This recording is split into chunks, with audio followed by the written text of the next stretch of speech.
What up, everyone? Hello. Oh my What's gosh. up, internet? Yeah. Welcome Nobody's back. nobody's here just yet. Yeah, probably not. That would be pretty crazy. That would be Pretty quick crazy if somebody were on the channel, like already. We're performing now for people that don't even exist yet. performing for ourselves. We do this for the future. Exactly. For the future. Oh,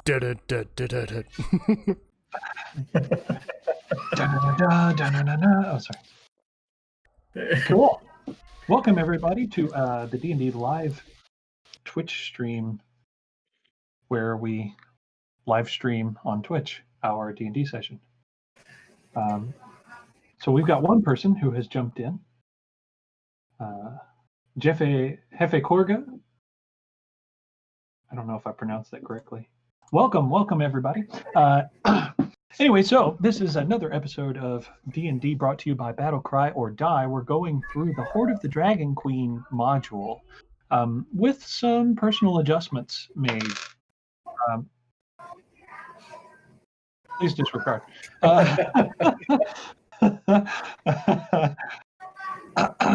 Oh man. I actually muted that on stream, so it's all good.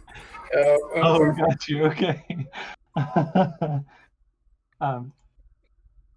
Anyway, so last time our party, after having resolved an issue between a married couple, finding out that the woman was actually a cultist gone rogue, as it were, who decided to leave the cult because of some moral ambiguity, sought the aid for safety from our party, and then after resolving that whole set of issues, the party then traveled onward to the south gate of Waterdeep, north from Daggerford. And upon arriving at the south gate, were met by a mass of 150 guard, accompanied by 4 wizards, a couple of officers, and eventually by the High Lady, Stellaria, who is one of the high leaders of the Harpers and royalty. Upon meeting with this group, the party was brought into light about charges brought against them, and are under the process of being arrested for these charges. And that is where we left off last time.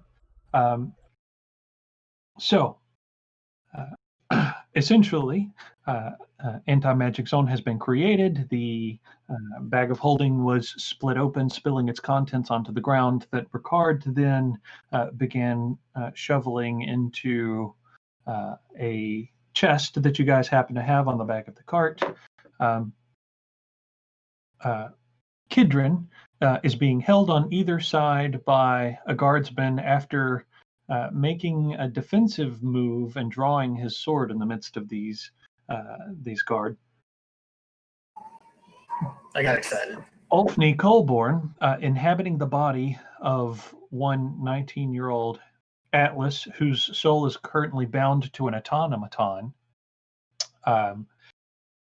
has also been brought into the circumstances as he was passing just as these set of events began to take place.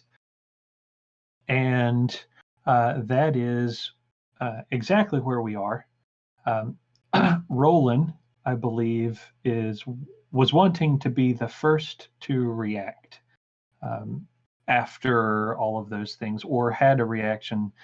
He unfortunately dropped out from the call just as those events were being described, and jumped in after hearing that we were being arrested, because he was watching the live stream also.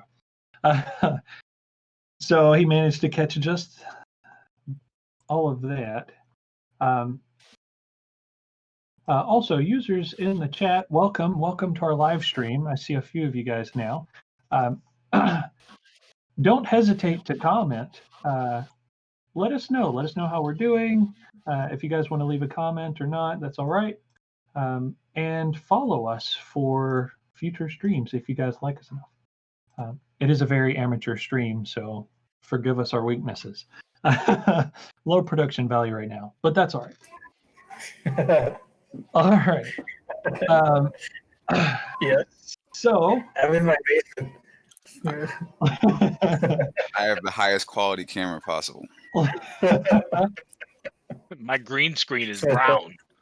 I'm not actually in the room. This is all a green screen. It's made to look this way. It's interactive. See, that's awesome. I'm just a very poorly done deep fake. That's pretty funny.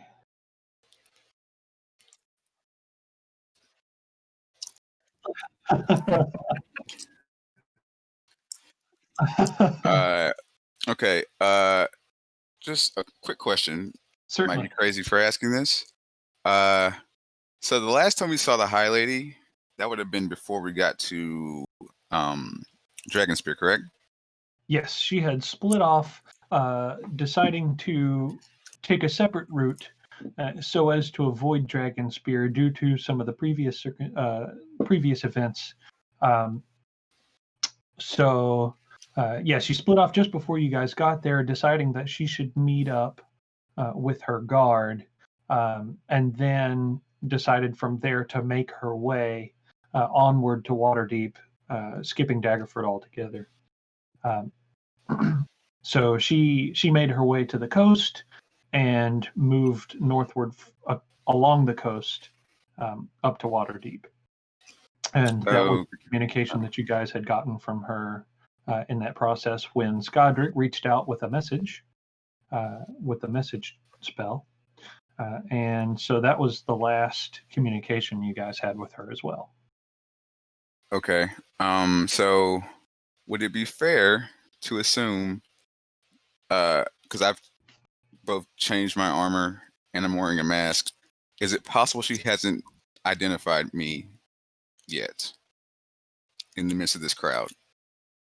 Make a perception check to see. Okay.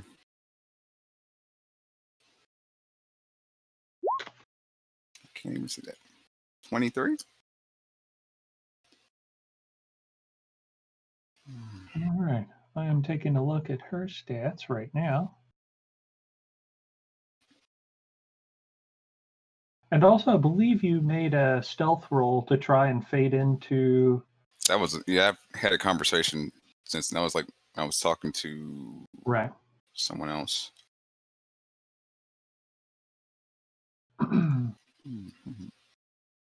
Okay, so as you look over or whatever, it does seem like she's a particularly perceptive person. And so as you're looking over or whatever, you do note that it definitely seems like she has recognized your party.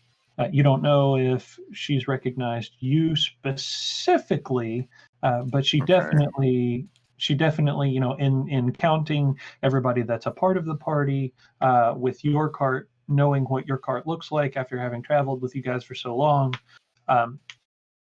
knowing the typical way that each of you dresses and the mannerisms, et cetera, and being that she's a particularly perceptive person, you definitely get the feel that she's counted you as being present in the party currently. Whether or not she's singled you out isn't in light right now. Okay. If I roll for stealth, can I do that? Is that even a possibility?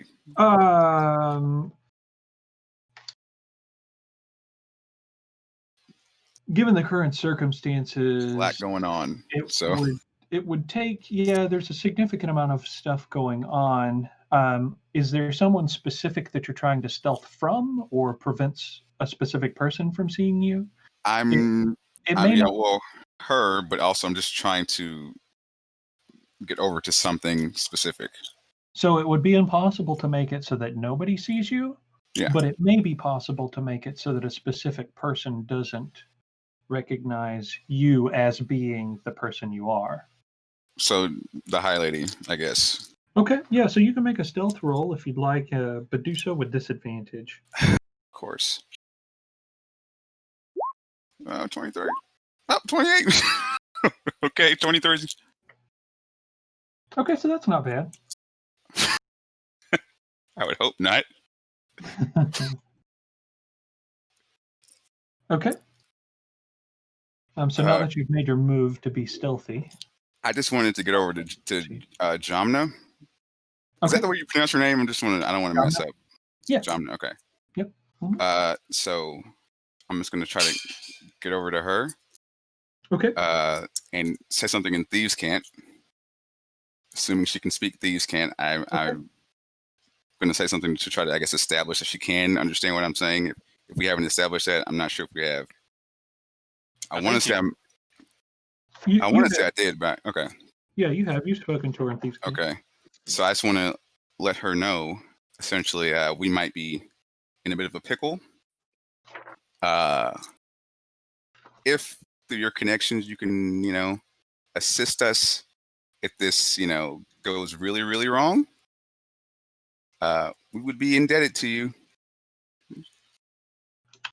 That's the Doncaster's. Just let her know that. I Okay. really don't see it. That's getting away from this. So that's it. Okay. Do I see Roland sneaking around? Make a perception check. Oh, jeez. Oh, it probably would help if I open my character sheet. So given that you've made your way around to the back of the cart and are scooping the contents of the bag of holding into this chest, it would give you a little more of a perspective on things. It does seem, though, that when Roland was there one moment, he has all of a sudden made his way into the crowd, and so you're kind of scanning the crowd. It's kind of hard to tell. Yeah, I would be hurriedly trying to gather up the items from the bag, which very strangely exploded instead of just stopping working. And I'm very frustrated by the whole situation of all the gold on the ground and all the items. So I would be hurriedly trying to do that so that I can make my next move. Okay. That makes sense.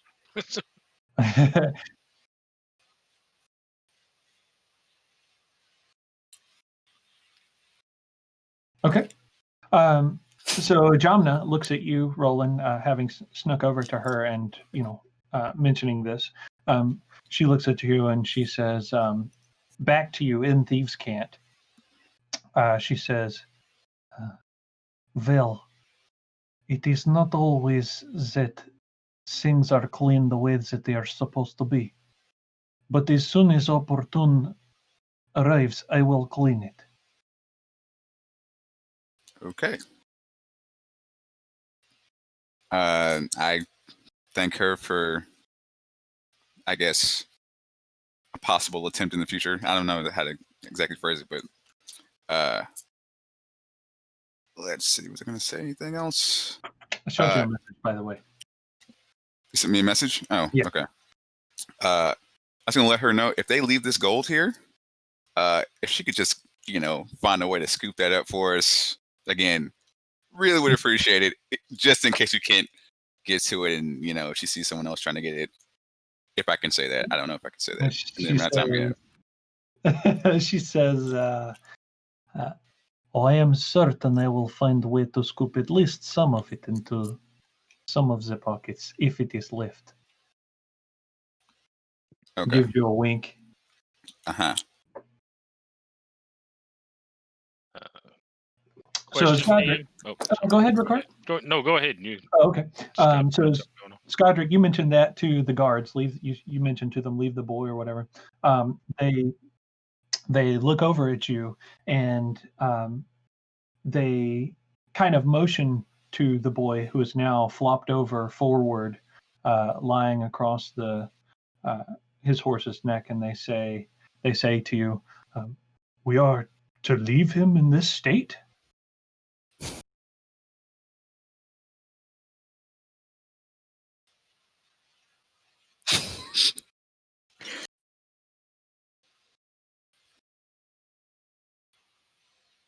They have this look of sheer confusion that comes across their face.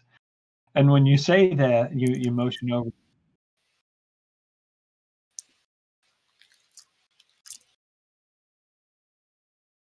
Because you motion towards Atlas or whatever, and the guard kind of moves over to where Atlas is sitting, and he says, he says, "This is a boy." He's looking very confused, very strangely at this form. It's safe to assume I can hear the exchange going on too. Yes, absolutely. I just, as I'm trying to finish up putting things back in the chest, just look over my shoulder and go, He was transferred to that body, as my companion Skadric said. It's a long story. Please understand, he has just recently joined us, and no wrong that has been done could possibly be his fault. And he looks back at the 19-year-old flopped over his horse, and he says, "There might not be any relation to that boy over there, is there?" I believe so. Yes. Very well. And he motions. He waves his hand in the air, and a few of the guards go over to the boy slumped over to his horse, and one of them leans over and grabs the reins, and begins to lead the horse with the 19-year-old on it over and away towards the south gate. Then two more of the guardsmen come, and they step up to the cart, and they say, "Would you mind if we took him? We would like to have one of our wizards inspect this one."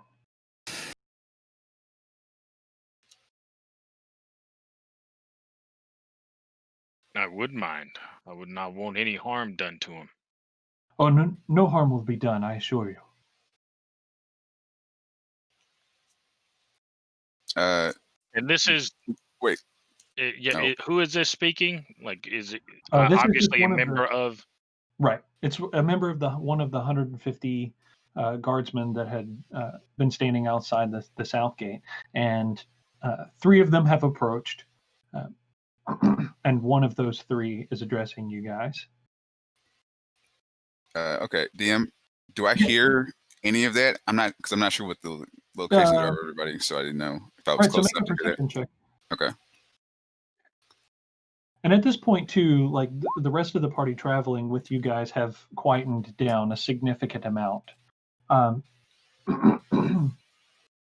Yeah, you do pick it up. Okay. Just the quiet over the small crowd that's with you guys allows the voices to carry a little bit, making it audible for you. You guys also notice that a few of the guardsmen have begun to weave their way in through the crowd, and there are people that are opening crates and taking out bags. It appears as if the search has begun, or a search of some type has begun. I would like to speak up to the guards and go, as long as your first intent is to bring him back to consciousness and get him back to his family, then that is fine. I'm sure we'll be happy to cooperate with you if you have further need. The guard looks up and he says, "Well, I don't know that we know much about these kind, though there is someone that we know of that could be of possible use." I imagine once you remove him from this anti-magic field, he will probably come back to consciousness. But that's just a guesstimation on my part. That is possible. Do I have all the gold in the chest by this point, DM? Yeah, sure. There's probably like a handful, like, a few gold coins that are still spattered about on the ground, but it's a matter of just, picking those few up out of the grass where you guys are standing. The majority of it, all the rest of it, including any of the items stored, have made their way into the back of the cart. Not everything fitting into the chest that was in the bag of holding, obviously, but a large portion of it for sure. All right. Could I start once that's done? Could I start making my way in a completely non-threatening manner towards the high lady and the other guard at the front? Like, is she at the front of it? What's our situation look like? Okay. Yeah. So I'm gonna calmly, in a non-threatening manner, just start approaching. I'll be right back. Okay. I'm just gonna strap my gold to my junk, like I did before, like a while ago. Okay.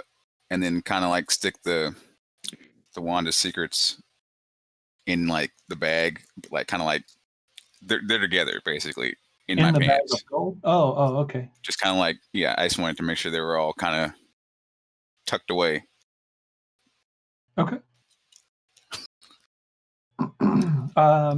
Make a sleight of hand check real quick. I wasn't even trying to be. That's okay. All right.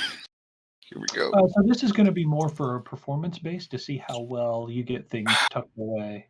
Oh, Jesus. 25. Jesus Christ. I'm going to get fucked on something later, and I'm not looking forward to it. I'm waiting for the nat one to come.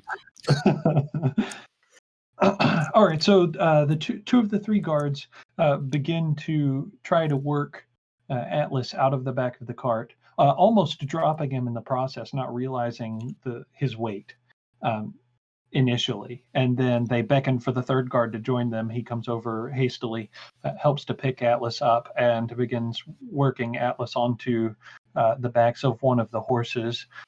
All of them then recognizing that this is probably not going to work the way that they thought it was. And so one of the three guards moves over towards his officer and begins conversing with the officer. The officer motions to another guard, who then returns to the south gate moments later, coming back with a small single horse-drawn cart that begins to pull into the crowd that they then work Atlas onto. Given the idea that trying to balance Atlas on the back of a horse in his current state would be fairly difficult. All right, so Ricard, you said you were going to move towards the high lady who is at the front. Yes. Once I get about 25 feet from her, will you let me know? Like, am I to that point? Yeah. Mm-hmm. Okay. I would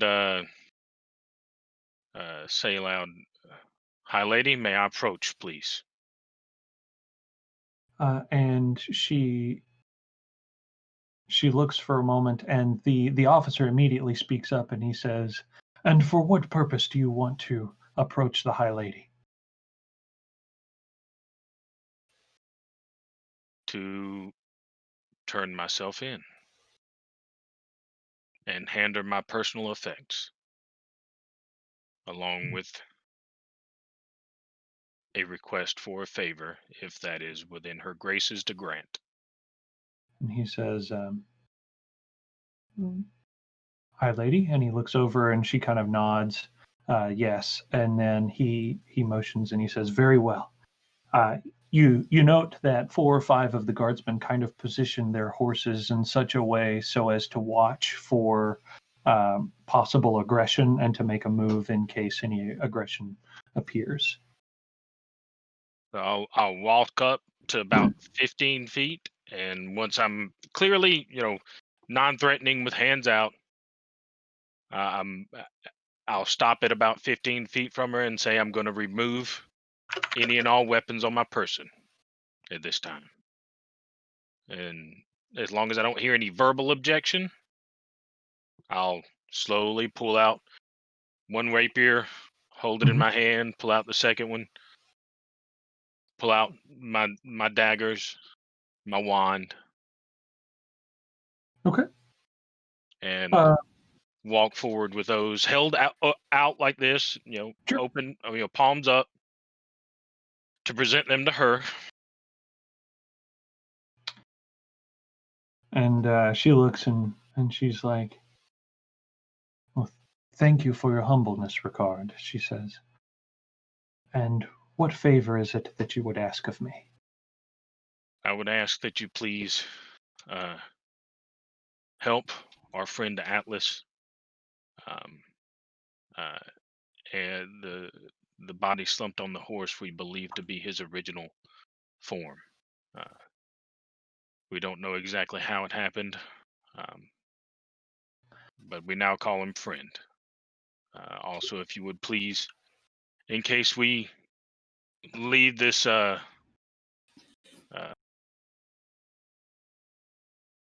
get out of this situation in any intact manner, that you just secure or make sure our belongings on the cart are secured. And I go through and I kind of re-explain to her about the red wizard that's in the back of the cart. Okay. If he hasn't already been removed. I tell her about the member of the Cult of the Dragon that we were hoping to bring to the Harpers. And I would like to roll a sleight of hand to stealthily point her out to her. Okay. Yeah, for sure. Go for it. I have 1 point of luck left. Yes, you I'd like do. to use that for that. Go for it. Oh, 1 point better. Hey, that's fine. You just took your point of luck and added it to your previous roll. Pretty much. That's fine. And I would mention to her, I would then say, I believe any of the charges are going to fall upon my head. So the only other thing I would ask is that I be the only ones you put in chains. But I'm not sure that that's something you can grant. And then I just hold my hands out to be bound, and just stand there and wait for a response. So she's standing there. One of the guards has taken your weapons, standing close by the High Lady now, as he's holding all of your weapons and effects. He begins to move away, but she motions for him to stay.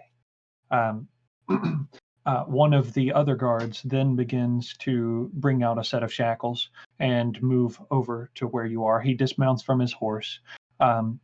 She holds up her hand again and she says, "I don't know that will be necessary." She says, "I believe that the Dawncasters are men of honor and would all come willfully without the need of shackles. Am I right, Ricard?" As long as we can make clear to Kidron what is going on, I think he is the only one who was overly riled up, just for fear of protecting his friends, his companions. Yes. Truth. Get me out of here. She says, "Very well." And the guard standing there with the shackles kind of looks at her with a face of unassurity, or uncertainty rather, and she motions to kind of give him confidence. So he steps away. He takes the shackles away. Okay.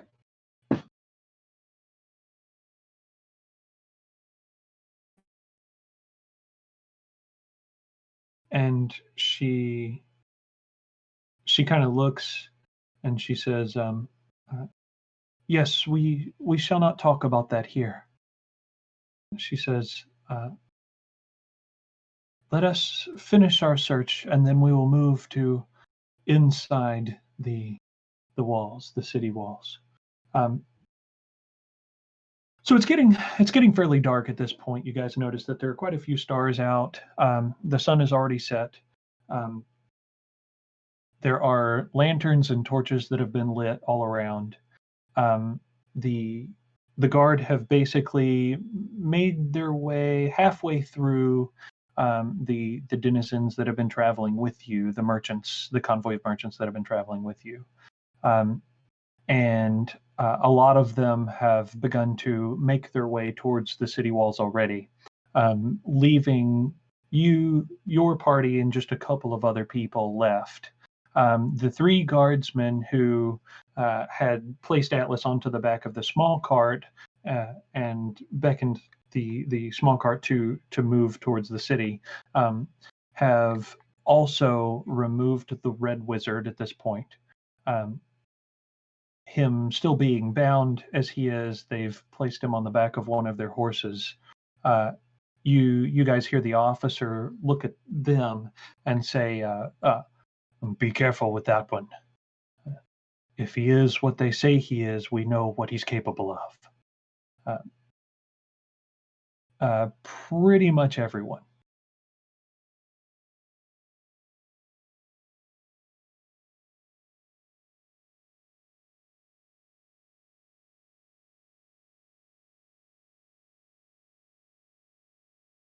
And he says, I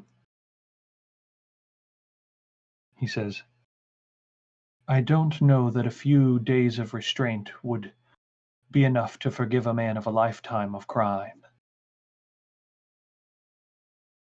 I agree. And then he beckons for the men to carry the Red Wizard off, and so you guys see them. One of the other guards dismounts and comes and sits on the cart and picks up the reins of you guys' cart.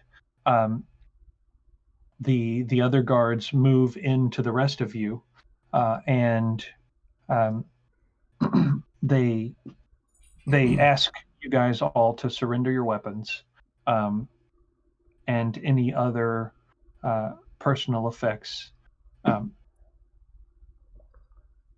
Atlas. So you come to the darkness that is around you then begins to you see a light appear, and the light that appears is there for a moment, and it's in flashes of shadowy figures that are shown through a gray haze, and then that goes back to blackness again, and then it reappears, this time a little more brightly. You see some yellow orangish lighting with the shadowy figures, and you hear the clopping of hooves against stone and thudding of hooves and grass as they move across the roadway towards the south gate.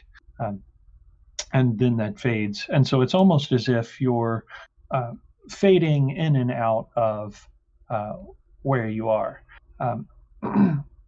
Eventually that fading goes away, diminishes completely, but it's almost as if you're staring through a fogged glass. As you're looking, everything everything is visible, but it's all through a haze, and so it hasn't become completely clear.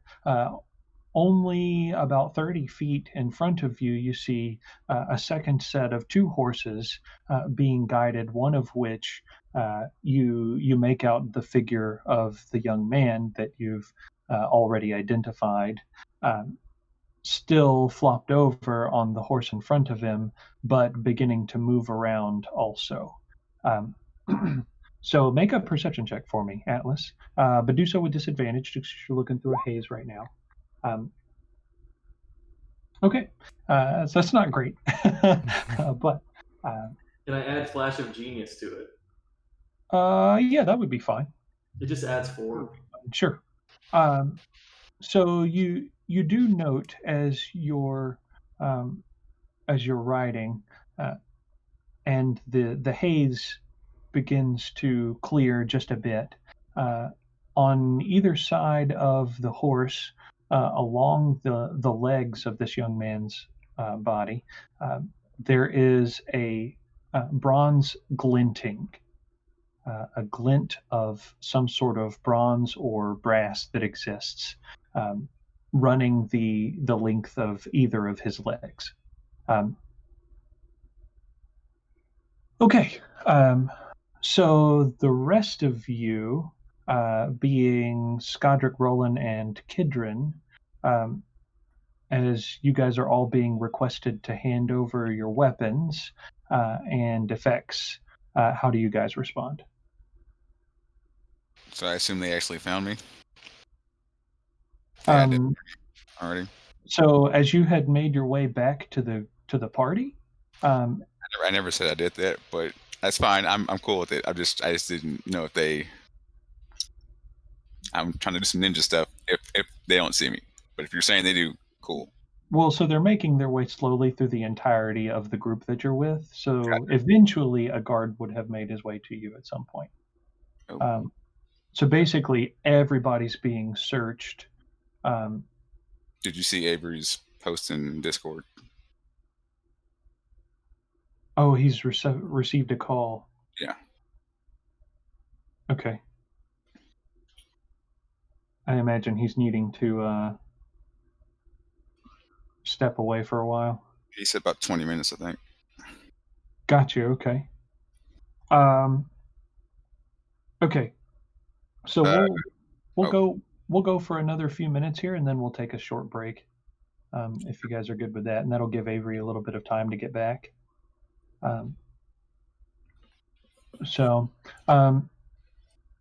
Okay. So Skadric, how do you respond?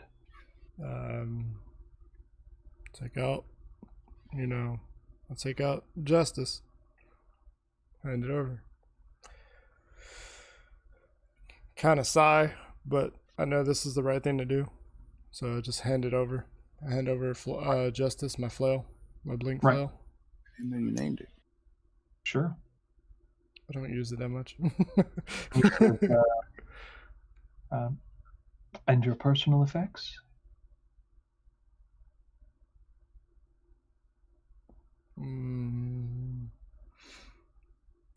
me see here.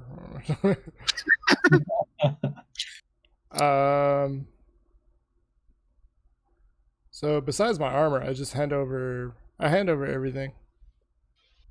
Minus, obviously minus my holy symbol. Sure. I set my holy symbol and my armor. Okay. Is typically you wear your holy symbol out on your chest? Right. Well, yeah. It's hidden, but it's there. Okay. All right. Okay. He nods his head and he says, thank you. And he says, we'll make sure to return these to you. And he puts all of your effects. Do what? Can I insight? Yeah, certainly.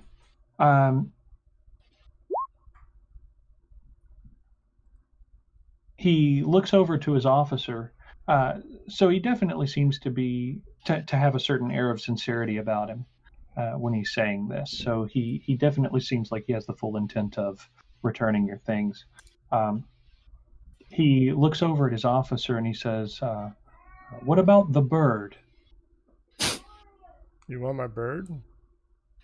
And the officer turns and looks for a moment and turns to the High Lady. And the High Lady, you guys overhear the High Lady say something to the effect of, if you can't make this kind of decision without me, then maybe I need to reconsider your position. And he turns back and he says, leave the bird. They wanted fried chicken tonight, man. Their dinner. Skadric's rage. Whoops. And suddenly, Skadric takes on an oath of vengeance. I'm not even a paladin, and it's still an oath of vengeance. Right. Okay. So he nods to you, and he kind of wraps wraps all of your weapons and personal effects up into this this large sheet of leather that he has, and he kind of ties it at the top into like this makeshift type satchel. Seemingly in an attempt to make sure that all of your things stay separated from anything else that they confiscate currently. Okay, so Kidron, you have the guards holding you on either side, Okay. and they take your sword and shield and they hand it off to another officer. And one of them looks over to you and says, "Is there anything else that you should surrender before we take you inside?" I pull out my dagger, and then holding it by the blade, I say this, and then go over to my elk. That's if I'm free. The elk's gone. Sorry. Yeah, Oh, the elk is disapparated right now. Oh no! Well, I go over to the cart, and I grab my halberd, and say, "This as well."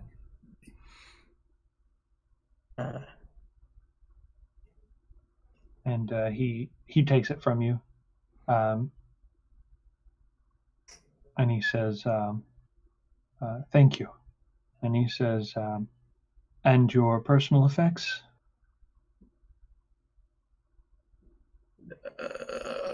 What else would you like? Anything that could be utilized, whether its intent is one of maliciousness or not, anything that could be utilized to potentially aid you in. And he looks for a moment, and you see the wheels in his mind turning for a moment. I And stops and understand. he says, "Why don't you just give us everything else that you have?" I understand, and I go back to the wagon, and let me see. Let me look at my pack. I hand over my crowbar and a short sword. Actually, I got my short sword that I had on my hand. Let me Okay. see. I'm gonna take these out of my pockets now. I do believe I had a. He looks at you and he says, "I think we'll just take your whole pack." May I take my prayer wheel and my holy symbols, as well as my vestments? And he says, I look "We over will to the high lady. I'm sorry? You look over to what? I look over to the high lady as he says that.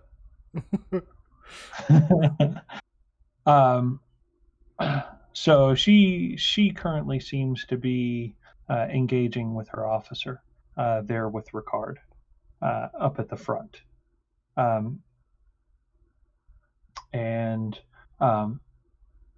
So Kidron, they're looking at your prayer wheel and your holy symbols, and they turn to the High Lady, and they call out to their officer who is standing there next to the High Lady, and their officer looks at the High Lady. Ricard, you hear them conversing a little bit back and forth, and he mentions or he makes an argument to the High Lady that those things could be utilized to cast magic, seemingly that could be used to do harm, potentially. Perhaps it would be best to only leave him with one, if with anything at all. And the High Lady seems to look for a moment, but then agrees. And the officer calls that out. And then the guard reiterates to you, Kidron, that they'll allow you to keep one holy symbol, but need to take everything else. Interesting place here.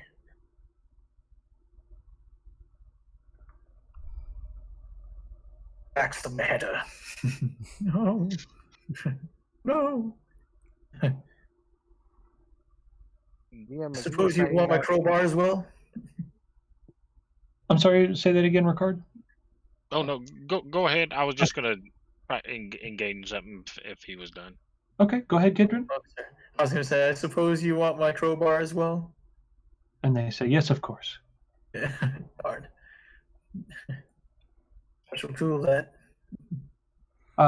So once you've handed over the various things that they've requested, they take another sheet of leather that they have carried with them, unroll it, and begin to wrap all of your things into the sheet of leather, taking a piece of twine, tying it at the top, so as to hold all of your things together. And then, Roland, eventually you are approached as well, and the guard asks for your things.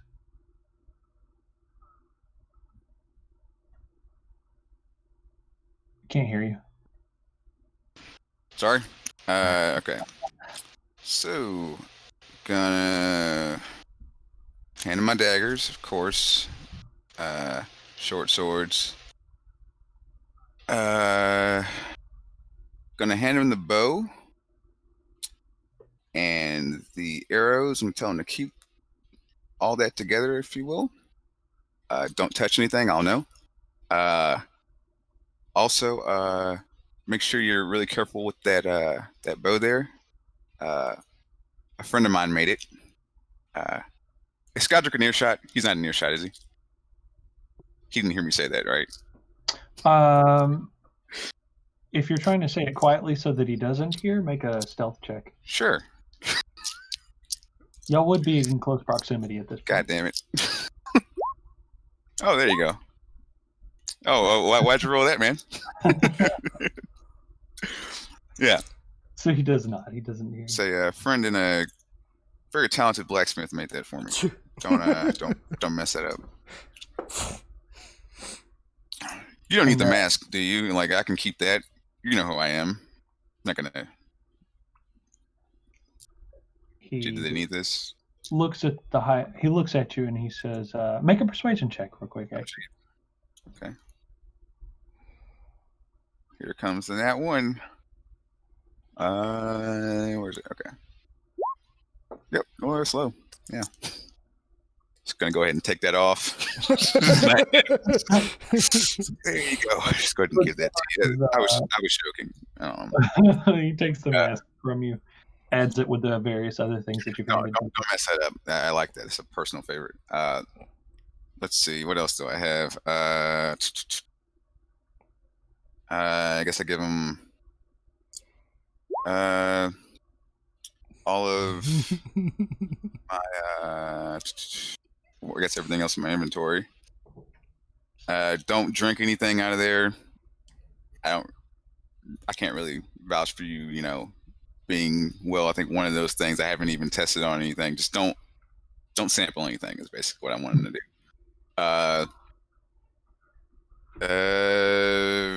Looks and he's like, I hadn't planned on it. Okay.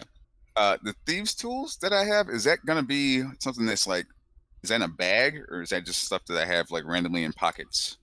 It would be like in a pouch that's like rolled up and tied closed. I have some tools here. Did you need those? I mean, they're just. He says, yes, please. Okay, I'm going to give that to him. Let's see. Basically, give him everything visible on me, and yeah, that'd be it.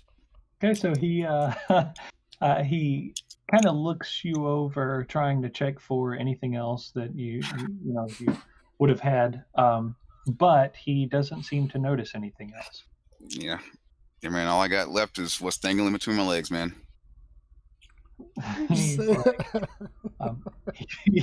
he looks at you and he's like, well, I have no interest in that. He says, okay. But if you have interest in that, I might know someone.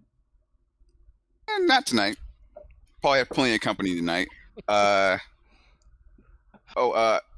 pretty sure I have Charlem's music box. I did want to keep that, if that's possible. Okay, where did you generally keep it? It was just in my inventory. I didn't actually. Yeah, so if it's in your general inventory, I'd imagine it's in your pack, and that is something he's wanting to take. Well, can I ask him if I can get that. And then I look over at the High Lady like, she knows what this is. I think she'd be fine with me holding on to it. Okay, make a persuasion check, but with advantage. You can't just look at her. That is persuasion. Hey. I think I'm good. Every time Charlem comes up, I roll good. You have to buy things back. So he's looking at you, and you nod at the high lady, mentioning that she knows what it is or whatever, requesting the music box out of your pack or whatever. And he immediately hands the pack back to you, and he says, "Yes, retrieve it."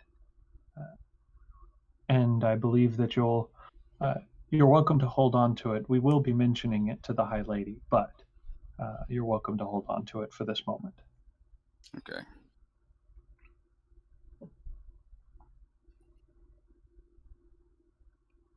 All right, and I guess that's it. Okay. And Ricard, you had an interaction you wanted to make as well.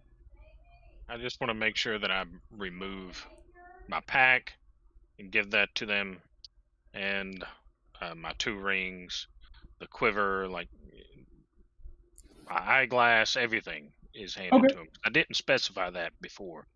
I just wanted to make sure all that was done. Yeah, certainly. My longbow,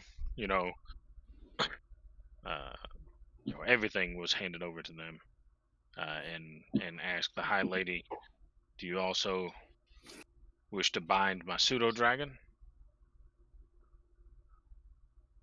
And she looks for a moment, and she says,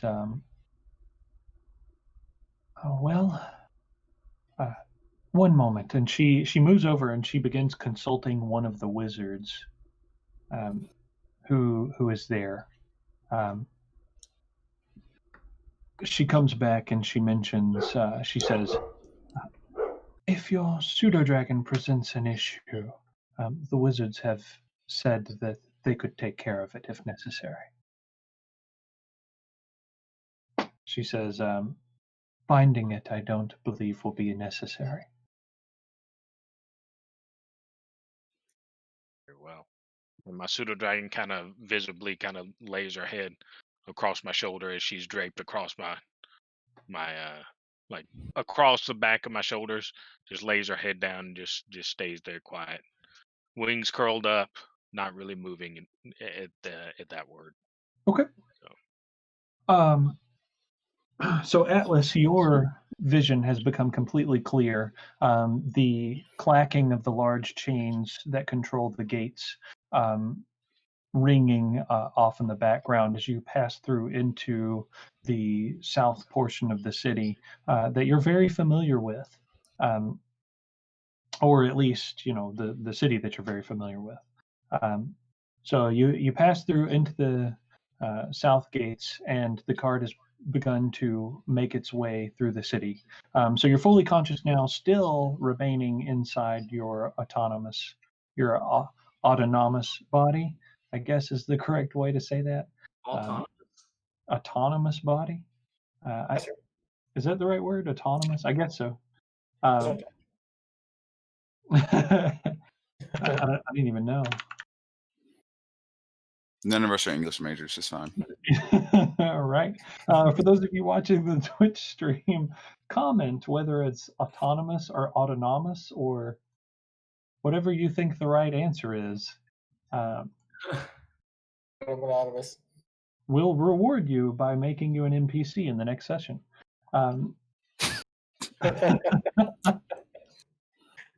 Yay!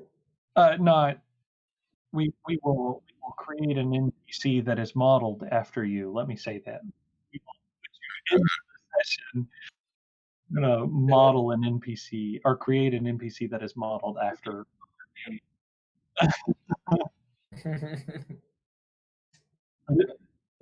How did somebody? Yes, autonomous.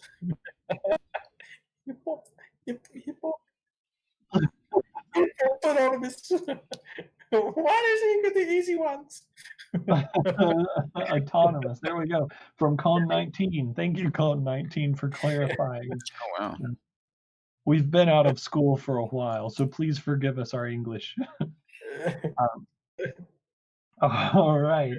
Con 19. Somebody make note. I'm going to make note right now. Con 19 is going to have an NPC modeled after them in the next session. So Con 19, hit me up, send me an email or something, shoot me a message. If you want to reach out to me specifically, I am Commander Kakalot on Twitch. And so you'll be able to find me, and we will model an NPC to your liking, or we will message you. Skodrick, do you want to message him the official email address? Yeah, so Cone 19, Skodrick is going to message you the official email address.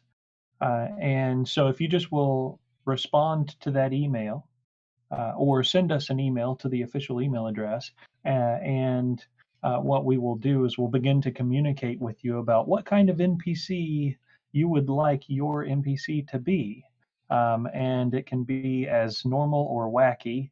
We're not going to make you a demigod or a god or anything like that.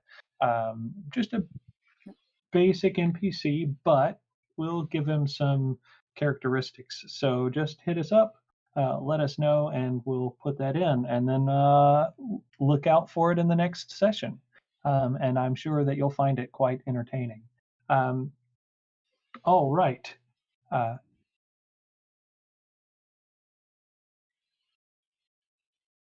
Yeah, coming at you live. Yes. Okay.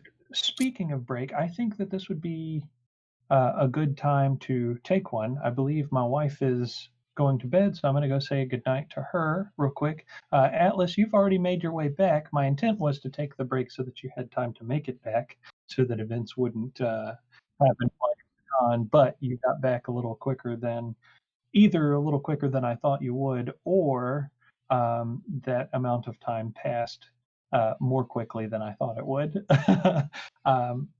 However, I do think that this is going to be a good place to pause. If you guys are good for that, I'm going to go grab some coffee, say goodnight to my wife, grab a snack maybe, if you guys want to do the same. Anybody who wants to stick around in the chat, we do what? Oh no! Oh no! I'm gonna go. With that, I'm gonna go get some coffee. Say goodnight to my wife. Good night, wife. Now that it's out there. Those of you in the chat, if you want to hang around for a minute, and while we're in the break, anybody who wants to stick around and chit chat with some of our guys, we'll do that for a couple of minutes. Backstories. It's a pretty long. We come from long turmoil stories, mountainous days, stormy nights. One of our best friends turned into a plant. We fought a dragon person. One man stubbed his toe. One man got trapped in a book. What's that? Seriously? Right. Oh, we were trying to survive. That was a horrible time. It was a horrible time. And the first time I met Roland. Oh yeah, you killed me. Yeah, I like almost. He was like an inch away from death. Very first session of D&D, I almost died to friendly fire.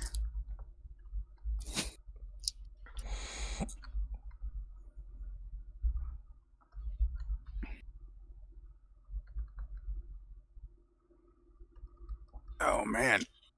So we're not dead. Right. That's always good.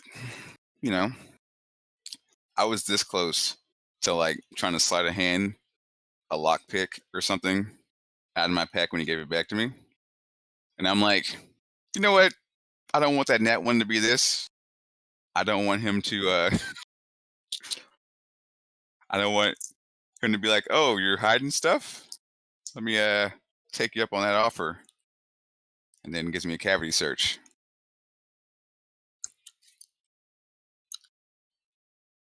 Hey, I in my mind I was like, that's perfect. No deception. No deception.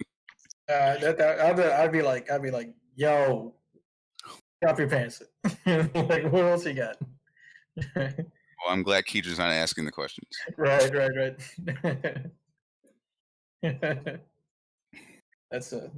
be it though. I should probably take this opportunity to actually go get myself a drink. What's that?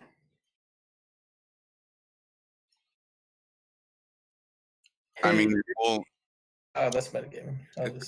Is it a bracer? I mean, he's probably gonna have to make a decision on that. I mean, you didn't specify it, but I don't know.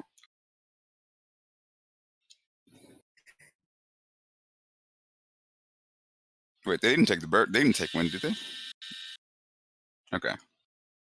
And Wind can cast Dimension Door, right? You taught Wind how to cast Dimension Door, right, Scotty? Okay.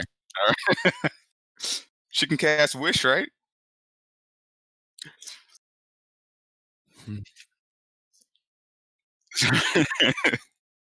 Looking for a silver lining.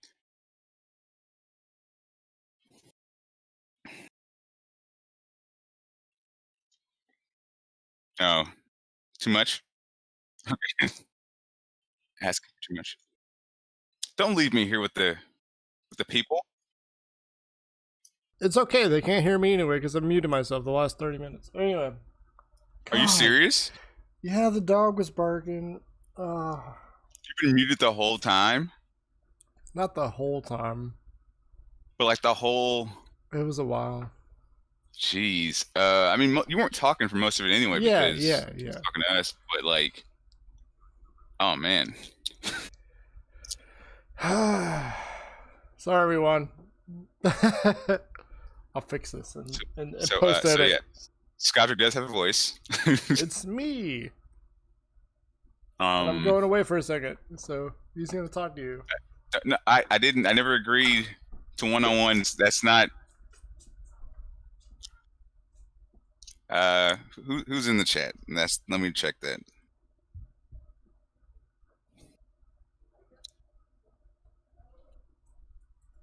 Cone Sarasite and Cosmic Crimson. Is it Hefe Corgo? Lurks Cone 19 and Muffins. How do you say that? Muffins Guild? I'm not sure if I'm pronouncing that right. Oh, hey, someone else is here. Yay! It's not just me. No. Ignore me. Oh no! I can't do this alone. Social anxiety.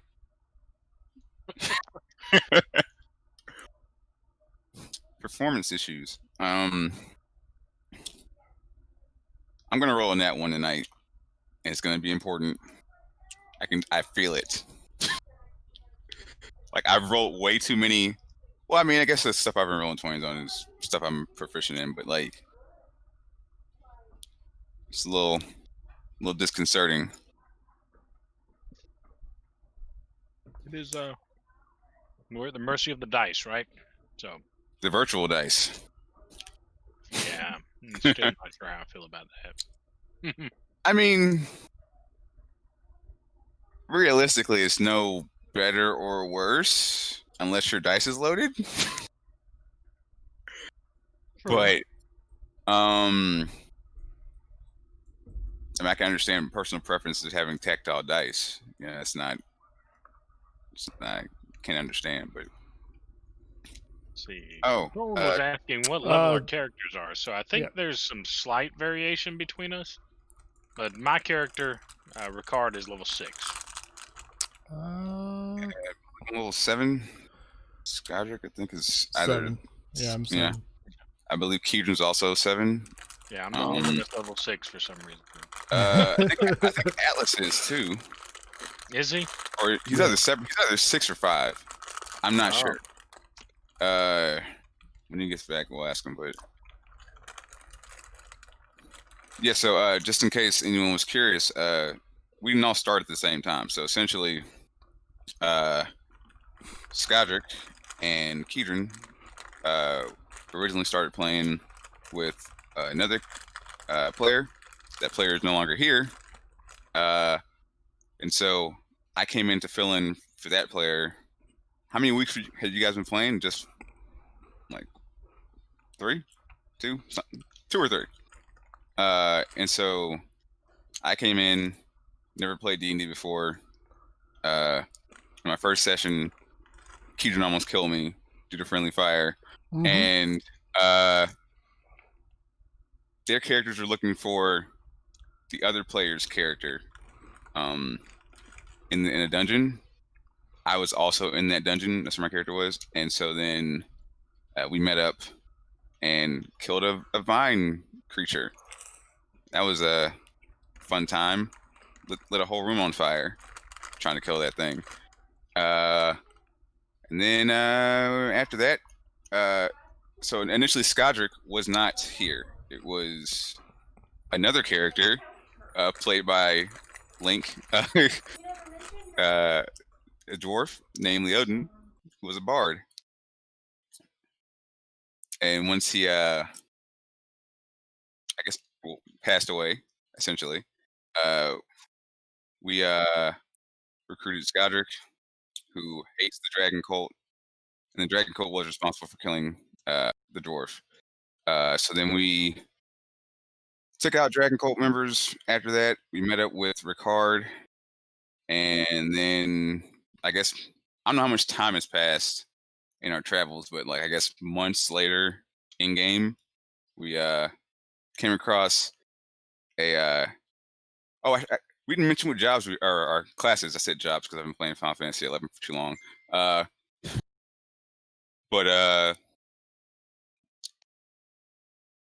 yeah. So I don't know if you guys saw that Facebook message. But currently taking a big crap. Okay, hey, you have to put the man's business out there on stream, dude. You know, to be honest though, David's probably going to come back and say something. Sure, why not? Who wants to make a bet? Sure.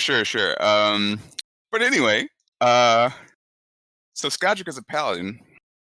My character is a Skydrick's rogue. I am having a mental fart. I am sorry. Keedron is a paladin. Skydrick is a cleric, a forge cleric specifically.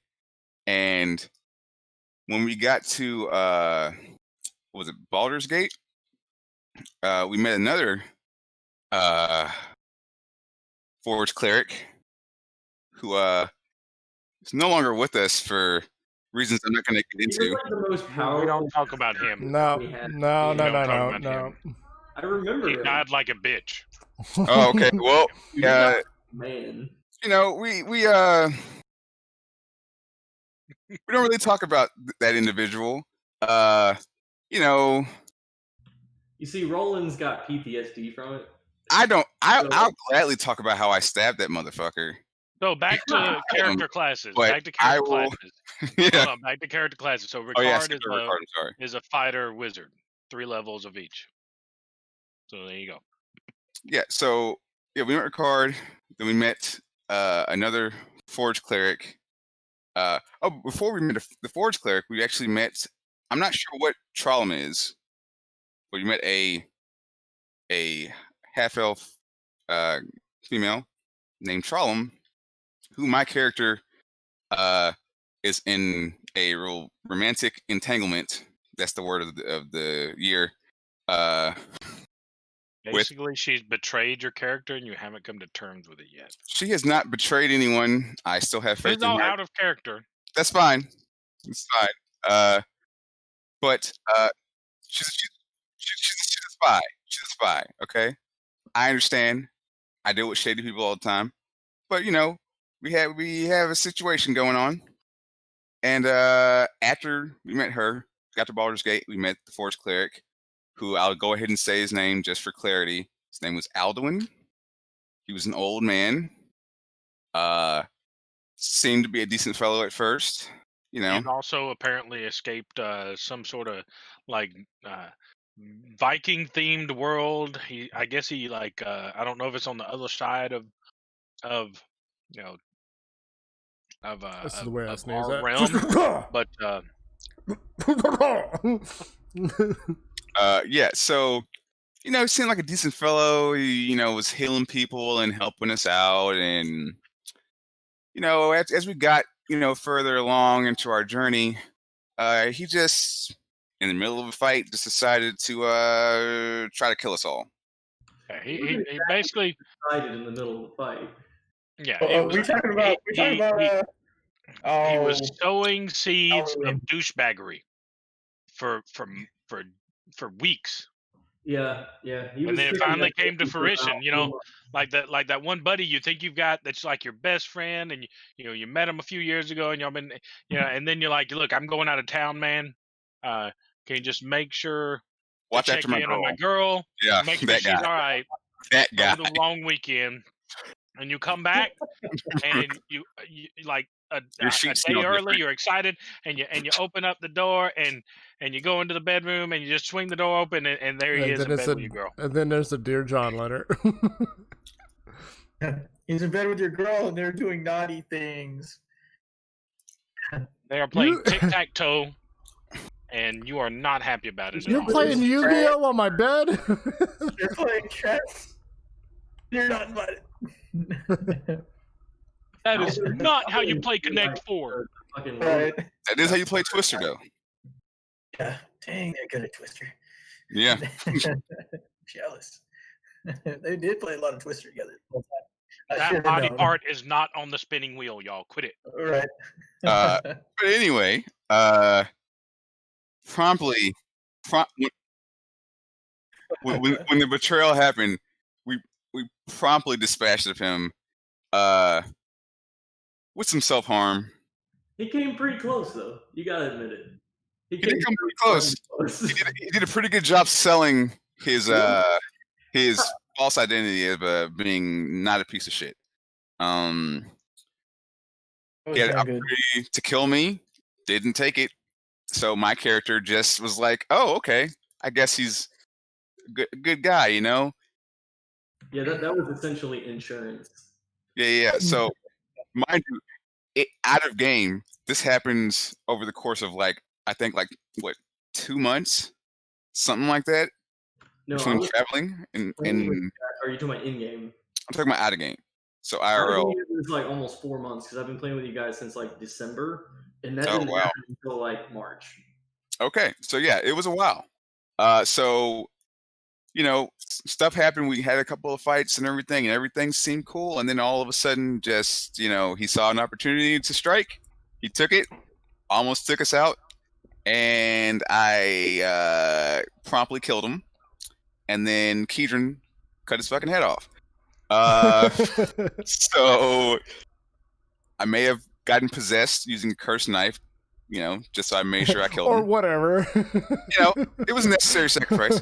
But I just think I remember Master Card throwing a fireball. yeah. Oh yeah, there was a fireball involved. But yeah, it's been an interesting year and a half, over a year and a half now, almost 2 years. Yeah. December 2018. Yeah, We 2 started. years. Yeah. Oh wow, yeah. Yep, yes. So I'm saying, it's been a long road. Magical. Atlas, what level are you? They were asking earlier. Oh, level 6. Okay, yeah, so he's also level 6. No, there you go. So Ricard and Atlas need to go on a little A one-off. jaunt XP one-off We need to have our own mission. game so we can catch up in level. That would be amazing. It'd be great time for us. We'll One be shot. and we'll be like the ones look at all these items we have. Only Atlas comes back. We're like, Atlas, what happened? What happened to Ricard? Oh, It's like he's now fused inside my body too. oh wow.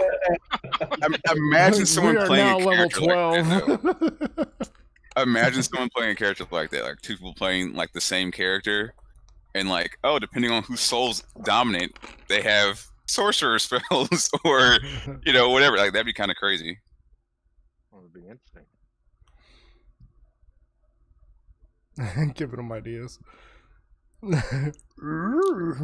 I mean, Ricard would just be a ghost at that point. He could just be a ghost. two souls can share the same automaton. I'm saying you're wrong, but that Ooh, works. That would be an interesting thing to have. Unadopted multiple personalities within this body. That is actually.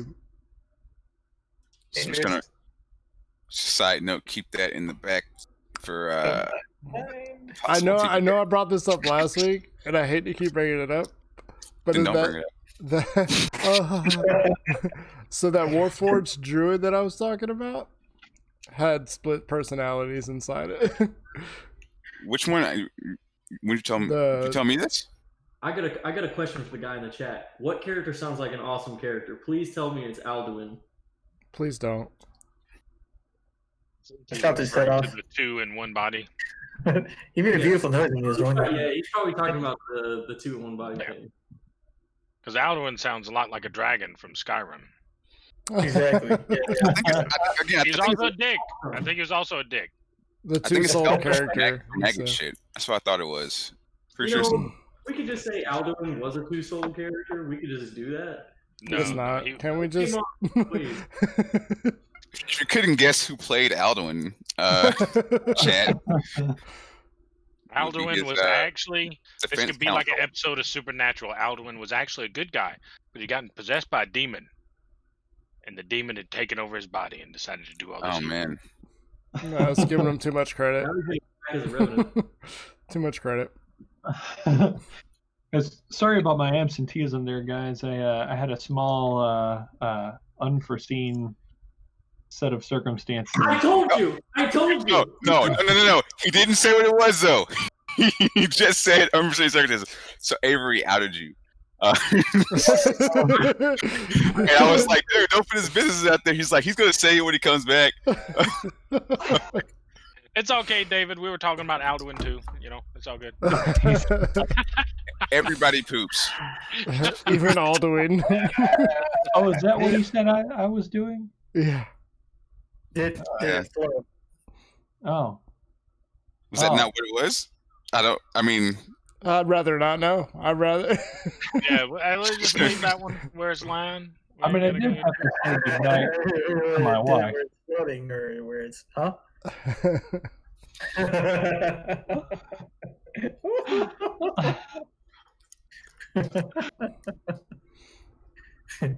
No, but that didn't take nearly as long as my unforeseen circumstances took.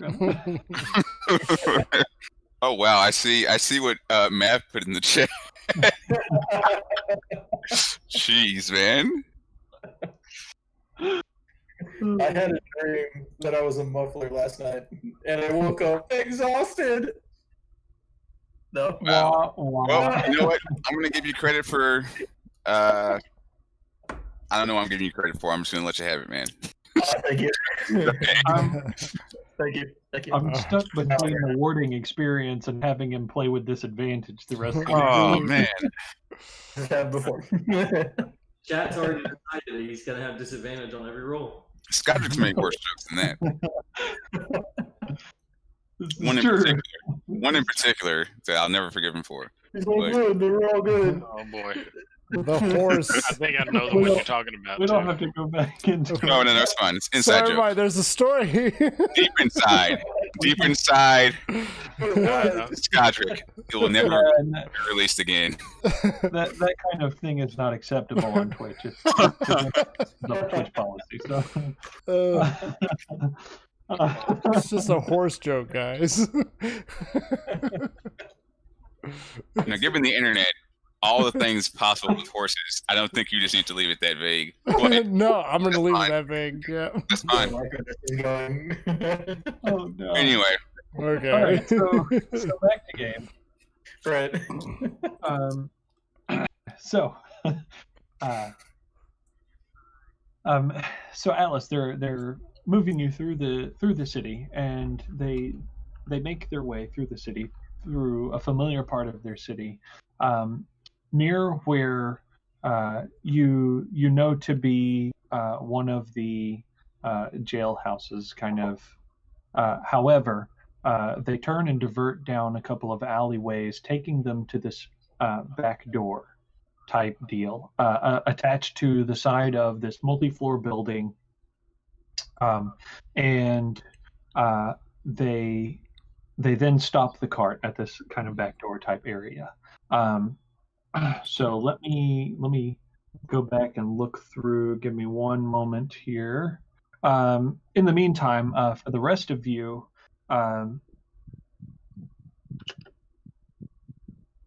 they have begun to work you guys in through the city gates into Waterdeep at this point.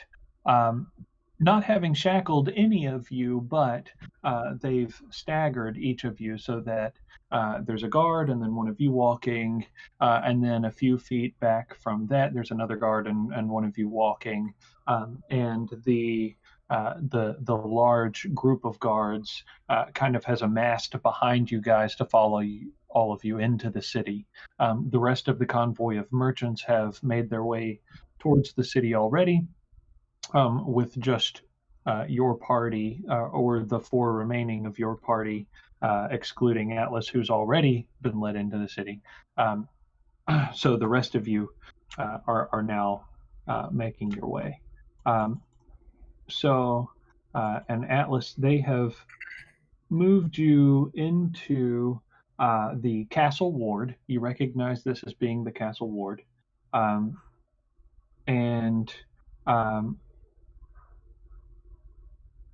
They've moved you to a building on the northwestern portion of the castle ward. And this building, it kind of sits in a weird location.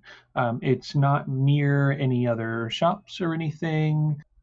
This location is kind of primarily residential, or the area is primarily residential that you know of. There are a few shops, spotted here and there throughout the various blocks of this portion of city, but most of it is aristocratic resident. However, this one building is just kind of standing in and among this area. And there's this one alleyway that they've turned down beside it where this door is, and two of the guard sitting on the horse that is attached to the cart has dismounted and begun to make his way around the side of the cart. The guard leading on the leading horse that was in front of him has also dismounted and begun to make their way around the side of the cart. They walk up to the side of the cart, not having noticed the fact that you're back into consciousness now, but they appear to be waiting. So they're kind of standing there, and it seems as if they're waiting for somebody else to approach. For the rest of the party, they've led you guys through the second gate that is inside the south gate, and are leading you guys up the high road currently, which is northwards. You guys know to be through the southern ward, headed towards the trades ward, where most of the trading goes on. But you guys know that north of that is the City of the Dead, the Castle Ward, and then, of course, the North Ward and the Sea Ward. So, Question. yes. Was anyone watching me when we had stopped, and you said that it seems like they didn't notice that I was away? Right. So, Right. No, nobody's been watching you. Interesting. In that case, am I binded? You are not bound. Yeah, bound. So can I cast a spell? You can cast a spell. All right. Here it is. Oh wow. Here we go. All right. So Atlas has just cast Alter Self. And what do you want to make yourself look like? I think I'm gonna make myself look like a very pale, muscly man. A very pale, muscly man. Okay. Yeah, I'll send you guys a picture in the chat. Oh Jesus. Oh no. Oh Trying no. to see his twink porn. Wow. That's cool. That's not something that we condone on Twitch, obviously. Hey, they can't see it. We're going to be the ones, unfortunately, seeing this. I was gonna try to show him. Oh God! Oh my God! Put some clothes on. He's not naked. He's not naked. No, he's not. I don't know if they can see this. Can everybody see do this? you want Yeah. So the he picked. same mark? Does Kratos. Alter Self create clothing though? No, it does not create clothing. It only alters the body's physical I had a form. robe. I had a robe on.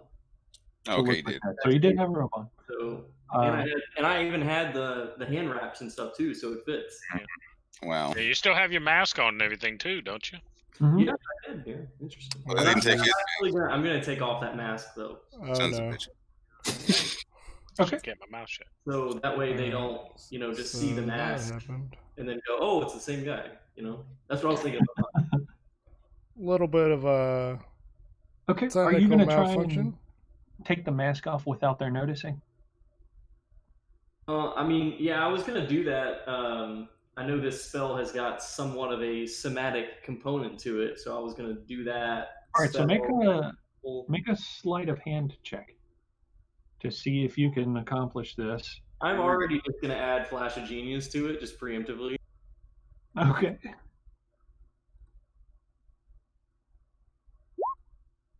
Oh, pretty good.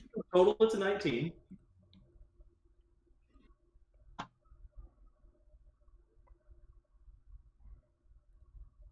Okay. Am I seeing this right? It's not too bad. Hey, Go ahead. I'm Roger, working on it. on the street, it's not showing us. Did you Yeah. click off of it? Okay, I'm working on it. Oh, vanished. sorry, chat. There we go. Having a couple of technical difficulties. There we go. There we All go. right. We just rolled invisibility for a moment. Yep. There was a small processing of data there while Atlas cast his alter self. Yeah, it was going crazy. We couldn't allow chat to see that. We couldn't show it on Twitch stream due to community guidelines. So, all right.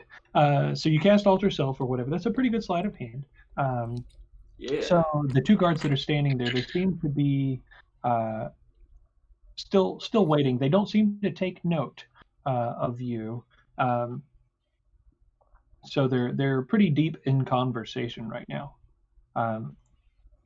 So is this area is it enclosed in walls? Like, am I in a place that's shut off from the rest of the city? Because it sounds like you were just stopped somewhere. Right, so it's not completely shut off, but it is pretty well hidden. It's between two buildings. The alleyway is, and at dead ends. So the alleyway leads to a dead end. The part that's open, the opening to the alleyway, actually leads you out onto what you know to be the Street of Silks. Oh. So it's just on the outer, the towards the western edge of the castle ward. I see it. Okay. So it is in the top left corner because you said it's right next to the Street of Silks. Sorry, I don't mean to make it difficult on you. No, you're fine. That's something you don't know. Okay. Cool. In that case, I'm gonna try to leave, but I'm gonna try to head, I guess, to my best knowledge, where east is. Okay, so you're going to get up.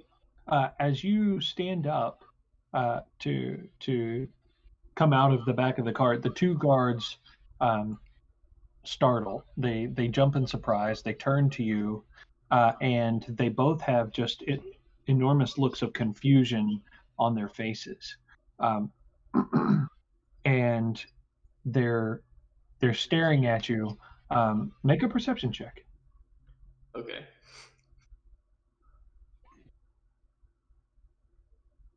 All right, so for both of them, their right hands have both gone to the hilt of their swords, and they're looking as if they're ready to move aggressively. One of them says, "You stop! What are you doing in the back of this cart?" And in my new deep voice, I'm gonna say, "Wait, why? Why? What happened?" You're not the person who was just sitting here. What happened to the automaton? I haven't seen an automaton around, actually. Am I being trained? Make a deception check. Flash of genius. Jesus. No. A -1. Wow. That's not too bad. So he's looking at you, and he says, "We weren't going to harm him. I don't know why he decided to run off. We've got to make haste quickly." He says, "You, sir, you stay with me." And he looks over to his buddy and he motions, and his buddy immediately mounts onto the horse that's not attached to the cart and kicks into the back of the horse, and they make their way out of the alleyway quite rapidly. You see him turn to the south and then disappear around the corner of the building. You hear the clopping of his hooves rapidly fading into the distance. He says, How did you arrive in the back of the cart?" That's why I was saying earlier what happened, because I just woke up in this cart. It doesn't even make any sense. "No, you're absolutely right. There's some sort of magic at work here. We must see the High Lady at once." Oh yeah, I would believe so. Of course. In that period of time, while he's talking to me, I'm gonna cough a little bit. Okay. And kind of start coughing up a storm. I guess that there's some sort of illness of some kind. This is no reference to anything going on in real life. No. I'm just gonna be and just start coughing. COVID-19. I'm gonna put both my hands together just like this. It's too soon. Be pointing at him. Okay. With my hand, and I'm gonna cast message. Okay, make a sleight of hand check. Here we go. Here's my last flash of genius for the day. Genius is showing. Okay. So for the rest of you guys, they are turning you guys. So you guys are making your way up the up the high road. Northward. You pass, Ricard, what you know to be River Street on the east side that turns towards the River Gate. You guys pass that and curve to the west and onto Waterdeep Way is how you guys are moving currently. Okay. If I noticed any shops or anything, I wanted to make a mental note of this. I wanted to say it earlier. I just didn't want to interrupt you. Got you. Okay. So we turn from where onto Waterdeep Way? Yeah, so you're on the high road. The high road turns westward towards Waterdeep Way, and then you make your way onto Waterdeep Way. Gotcha. Understood. All right. I was gonna ask one of the guards, where exactly are we headed? And he turns and he says, we're making our way to a discreet location where the High Lady has requested audience with all of you in person. It's a safe place where everyone can be, secure and healthy. I don't think that the High Lady would have chosen anywhere that would prove to be anything different than that. Gonna insight check them if that's possible. Go for it. Okay, type to me, Atlas, what message you would like to send. Okay. Okay, I'm gonna roll in that one. I'm just gonna at some point. So you're regarding his countenance. You see that he has a little bit of disdain for the circumstances. It almost appears as if he is working in a time period when he doesn't normally have duty. So it's almost like this is presenting a huge inconvenience to him. He really wants to be at home having dinner with his family, but he can't because he's here doing this stupid stuff that he doesn't want to be doing right now. That's kind of the countenance you get as you're looking over him. There is an air of sincerity about him. He's not lying to you about what he's saying. To the fullest of his knowledge, he's giving you exactly what he believes the truth is. Though he's doing it out of irritation. Liam? Yes, sir. We're all together, right? I'm hearing the whole exchange and everything. Yes. Have we, as we continue along, is it safe? What I would know major landmarks and roads and things in the city, correct? Yeah, sure, absolutely. Right? Okay. Yeah. So, have we passed like the first street on Waterdeep Way after we've made that turn from High Road? Yes. I'm gonna kind of try and distract Roland and go, "Hey, Roland, up there." So if you look to your left, you'll see. You should see Castle Waterdeep.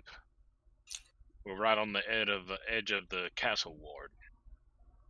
I don't know how well you know the city, but. Are you a tour guide all of a sudden, Ricard? I mean, I might as well be at this time. I have nothing else I can do. So. Fair point. So, on the other side of the castle ward is the market, and would you like me to continue on? Any brothels? DM, would I know of any brothels in the city? Yeah, absolutely. Very familiar with I mentioned, there's a few. I don't want to, it's polite company, but once we get out of this whole mess, we can, I wasn't going to partake in any. I was just curious, see what possible competition. Well, no. Just so you could gauge your competition, of course. Okay, of course. Not to partake. No. Yeah, trial them and all. Yeah, settle down and all. What was that, Scott? Nothing. Oh no! Oh, that's a nice castle. You guards don't mind, right? You guards don't mind if we just talk amongst ourselves, right? I'm asking the guards. They all look. A couple of them looking agitatedly at you guys, and then one of them says, "I don't suppose it would be an issue." So, guards, keep up with any current events, anything interesting happening in the city? And one of them, the one nearest you, Roland, just kind of scowls, and he says, I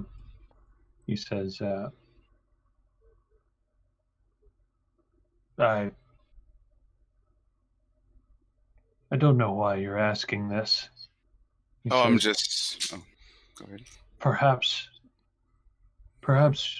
we shouldn't give you information until the High Lady has spoken to you.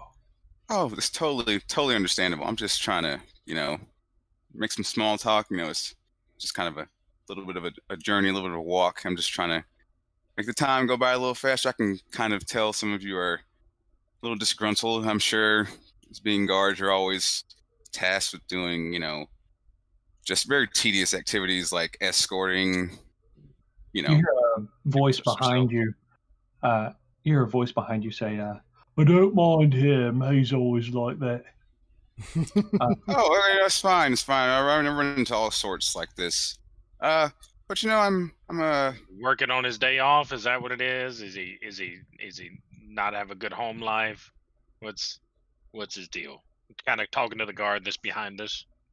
He says, oh, well, he always complaining about things, I think. He says, not really friendly. You won't want to go drinking with that chap. He says, no, if you want to come with me, I could probably show you guys a good time. And then the guard standing next to Roland, he's like, kind of gives this frustrated grunt and says, we're not supposed to be interacting with the prisoners. Oh, prison. That's just a temporary status, I'm sure.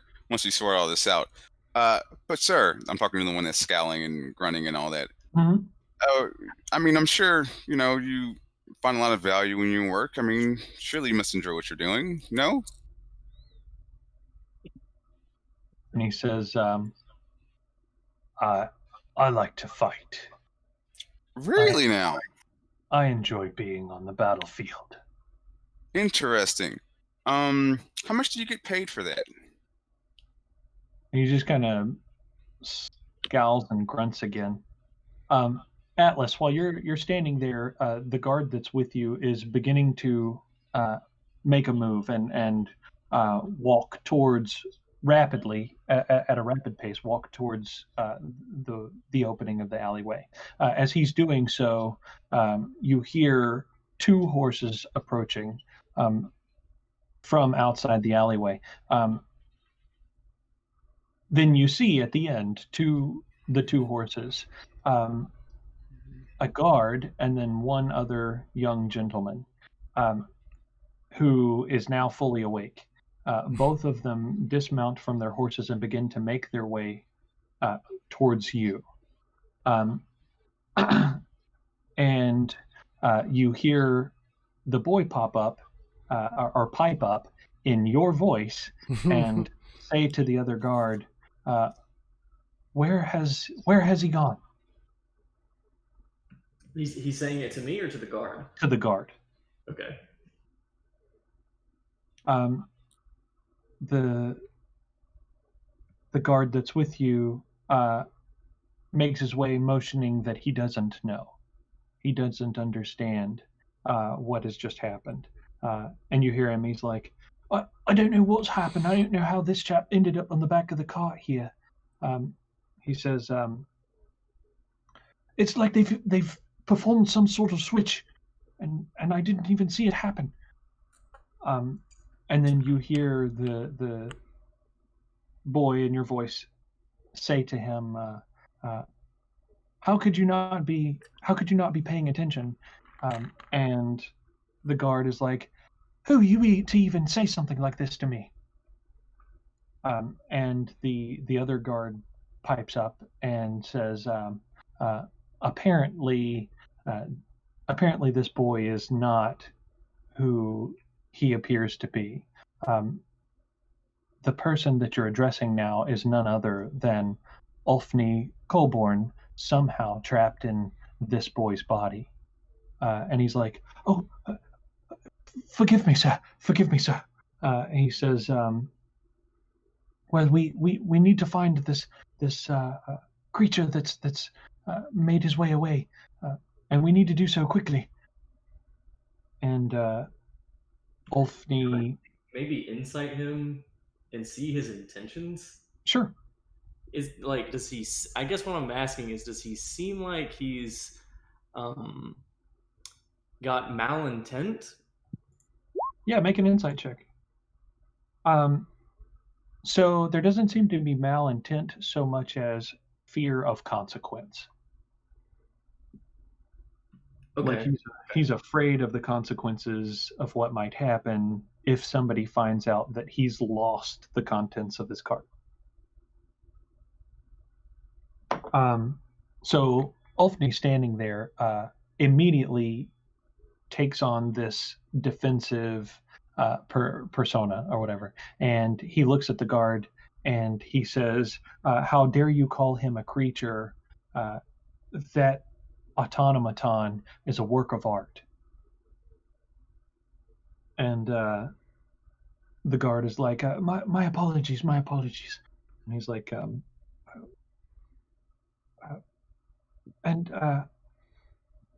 so I apologize. I didn't catch your name. And he's looking at you now. I'm just gonna look at Ulfney and I'm gonna say, or at least the boy's body, and in this not character, but this body, I'm gonna say, do you think maybe I could like speak to you in private for a moment? I might have some information on this boy. And he says, yes, of course. And he motions, and everyone else steps away, leaving you two. And so then I'm going to say to him, so what is your intent with this person? Because I'm starting to get something, back about this, but I would just like to know, like, is there anything wrong with them? Is this like a situation where they're trying to do bad things? And he says, no. He begins to explain, and not in too much detail. And he mentions that he can't tell you all of the details of what is supposed to happen with this, but that this particular item or device was a product made per request of just a combination of like the royalty with the gauntlet, and that it's supposed to be an experimental type of device that was to be sold to and utilized by the gauntlet for whatever purpose or intent they had for it, to work in conjunction with the Harpers, et cetera, et cetera. And he mentions all of this to you, but without revealing too many details about specific people outside of himself being involved, or do you mind me asking what will happen to the soul that is currently inside this body if what I'm recollecting is correct? And he says, absolutely, but let's not talk about it now. He says that we have a secure location that is just inside, where we plan to inspect everything to make sure that it's not been damaged, to make sure that everything is in order, so that things can be processed as they were meant to be originally. And how is that exactly? He says that's information that he can't give you. Well, I don't really see any reason for me to be here, so I'm going to go now, I think. And he says, no, wait a minute. How did you come to be involved in all of this? It was just like I was telling the guard earlier. I woke up right here. Now, at first, my vision was a little hazy and everything, and I didn't really remember how I got here. So it's weird. And he's looking over you. At this point, everybody else that had left are peering down into the alleyway, and they all reapproach. He standing there motions for them to approach, and so they all approach. So for the rest of you guys, so at this point you guys have passed 4 of the streets that are on the right, making your way westward down what is named Waterdeep Way, towards the western side of the castle ward in Waterdeep. You begin to pass by. There's a tower in the southwest corner of the castle ward. You begin to pass by that tower. I'll point up and I go, that's Agaron's tower. Just kind of talking to Roland, trying to keep it entertained. And that's it's a palace next to it. I forget. Something starts with a P. I'm sure I'll remember it at some point. And then you guys turn northward around onto the Street of Silks.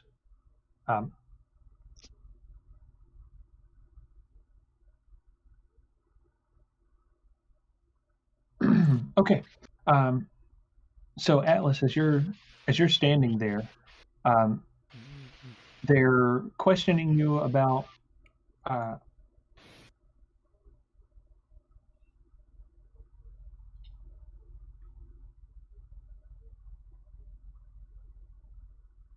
yeah, just got your message, by the way. Sorry. No, it's okay.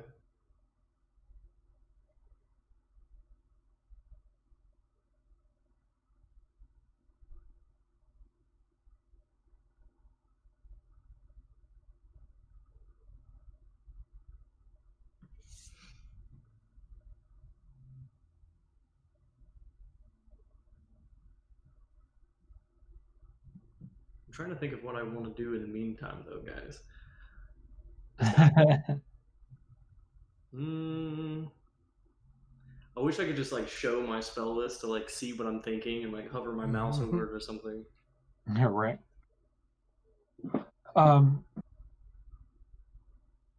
Okay. So one of the guards mentions or mentions that. What does he say? And he says, right. He's trying to escape the city.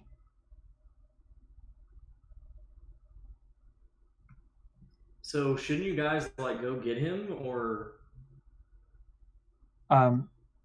So they mentioned to you that the city is very well guarded, and they mentioned to you that as soon as he approaches one of the gates, it is likely that they will stop him and keep him from proceeding through the gates.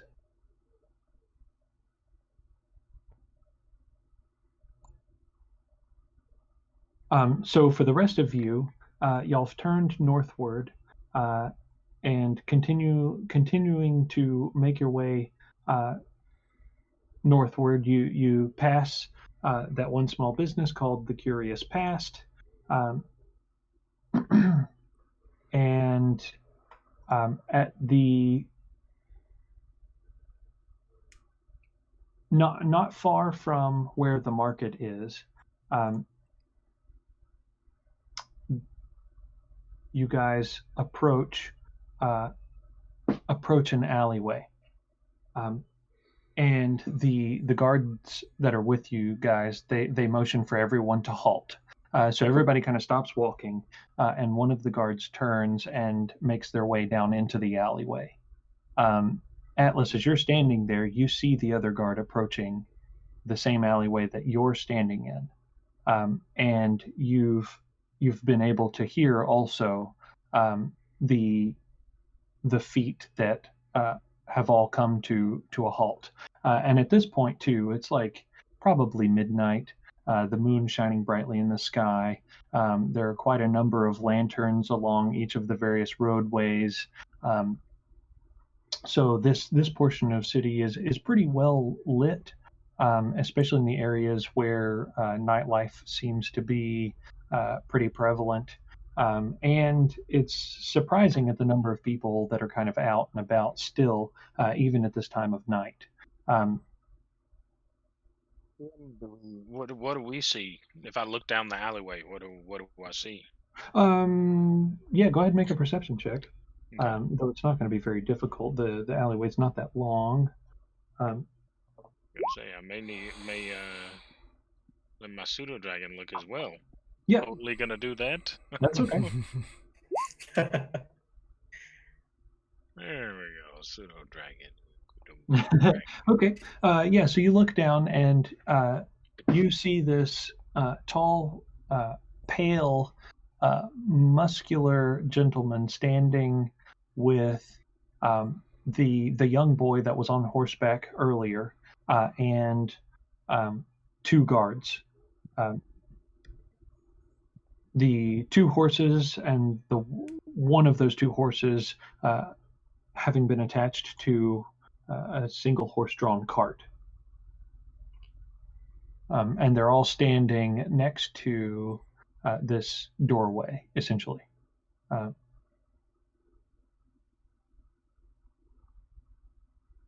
So Atlas, the other guard, approaches and comes up and whispers in the ear of one of the guards that's there. And the guard that's there kind of nods his head, and the guard that whispered into his ear turns and begins to make his way back out of the alleyway. Did my pseudo dragon notice the young man? Yes, absolutely. So it's safe to say it can convey to me Yes, it looks like the one from outside. absolutely. So I'm assuming that is Ulfney Colborn. Right. So I'd like to call out, "Hey, Ulfney!" You see the young man whip around, and he immediately begins making his way out from the alleyway. The one of the other guards that's there, or the other guard that's there, standing with you, Atlas. He motions, and the other one standing nearby follows Ulfney out of the alleyway. So the rest of you guys see the young man emerge from the alleyway into the street, and he looks, and in a 19-year-old voice, he says, well, interesting that we should all come in contact to one another again. He says, strange set of events have happened, I feel, as such, that should be explained. But I believe that we are all meeting with the High Lady soon. And it also seems that you've come in contact with the autonomous, the automaton that I had sent forth to be sold. How is it that you've all come to be in his presence? Happenstance, basically. Yeah. Just kind of. Our magnet for trouble. Yeah. Would that be the correct phrase, Roland? I mean, I wouldn't say we bring trouble to us. I'm looking at all the guards like we're not magnets for trouble or anything. It's just kind of, trying to do the right thing, and stuff happens. A couple of the guards are looking with a severe amount of skepticism on their faces. But either way, where is he at? Is he safe? Did they keep their word? And he says, well, according to one of the guards, it apparently seems that he's attempting to escape the city. Jeez. Well, he was That unconscious seems- during the whole exchange, right? Sure, but Yes, it seems that that's- way. that still seems a little bit impractical given where he's from. You think Yeah, he would but- try to stay here? Yeah, but he also does. He's an interesting one. Okay, so Can't be- just so I know, I'm just trying to. I know Ricard rolled perception. Mhm. Do I notice like who's actually with us? Just Offney that's with our group right now? So it's Ulfney, the guards that you guys are being escorted by, and one guard that is escorted to go Ulfney out of the alleyway. Okay, so can I make a perception roll down the alleyway? Absolutely. And while he's like taking a good look down the alleyway, I'll look at the guard and go, how did you lose him? Can you explain to me what happened? There it is. Okay. And he looks at you and he's like, I don't quite know. He says, it's Just talk it out with me. a What happened? strange. I'm quite confused. I was leading. The cart was behind me, with Frederick driving, and we came into the alleyway, and That's Frederick. the Must be a guard. the other gentleman, the guard that's down the alleyway, and we came to this place that we were to bring him to, and he was there in the cart 1 minute and was gone the next. I don't quite understand it. I'm struggling. This has brought a significant amount of confusion. Nothing weird happened? Not I didn't. I mean, something weird has happened. Did you hear a sneeze at all?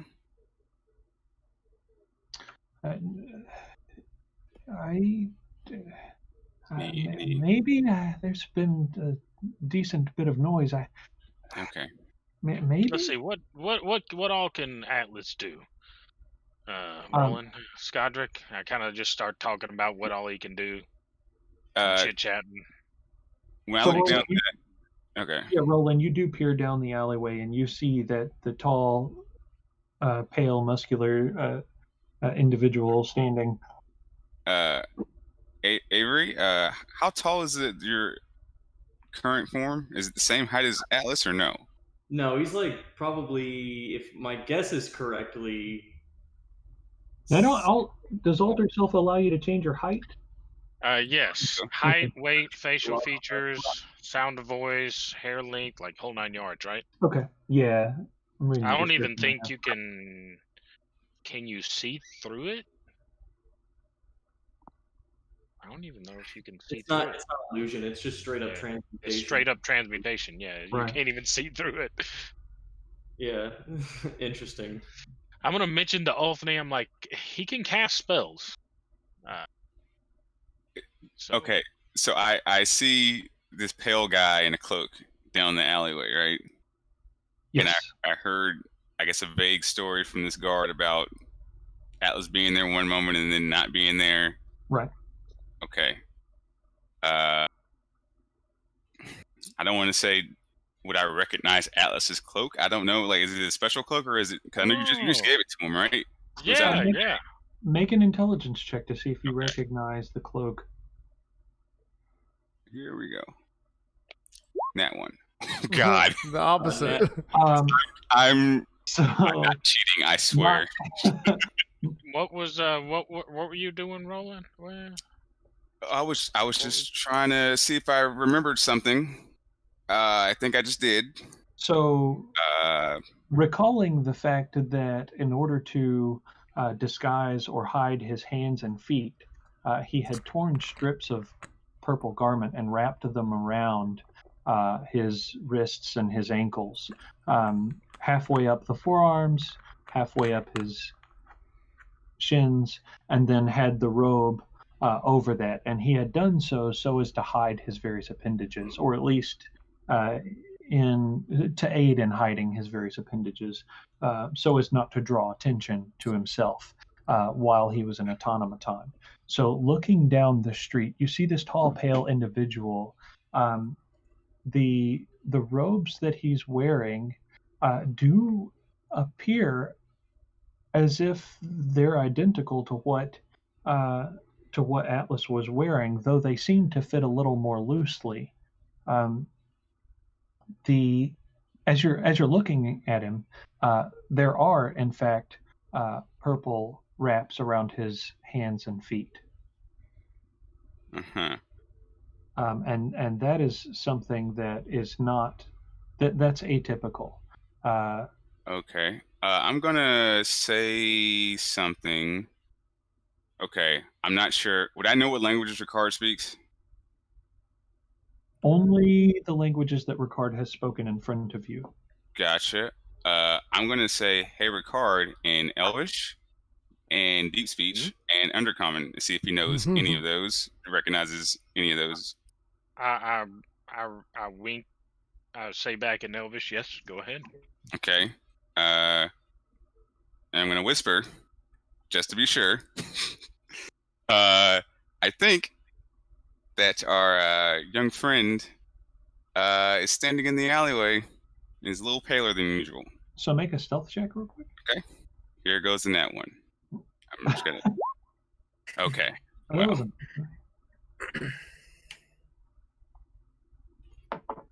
While they're whispering, I'm going to bring up, I told you he had nothing to do with it, and now you lost him?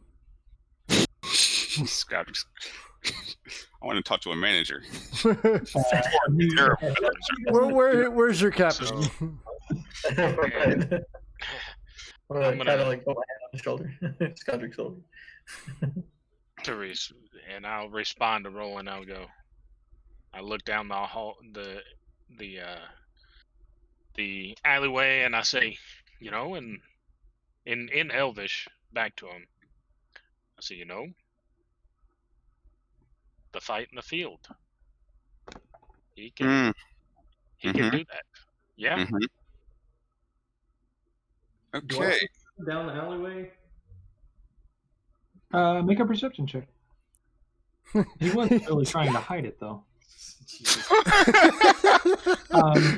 You don't see Roland specifically, but you do see a figure kind of peer down the alleyway. So you do know that somebody is looking. I'm going to holler out. Just not pointing it at the guy down the alleyway. Just like holler out, Atlas! Okay. I just cupped it away from the mic just to try and not be over. I appreciate that. Don't want to overdrive the. And as he says that, I'm going to be like, "Oh yes, we do need an atlas to navigate in this town, don't we?" I don't know where I'm going. I'm assuming the guards know, but yeah, that's a good point, Ricard. We do need an atlas.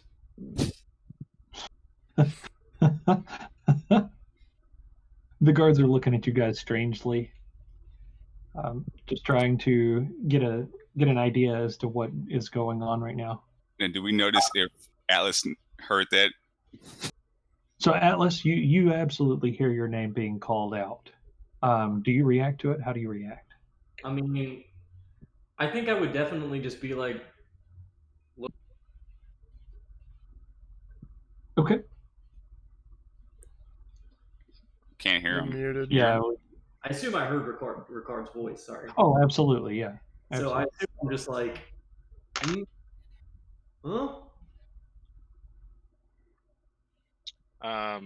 How far away is he from me? He's probably about 30 feet down. I'm gonna have the pseudo dragon telepathically communicate to him safety, no harm meant towards him.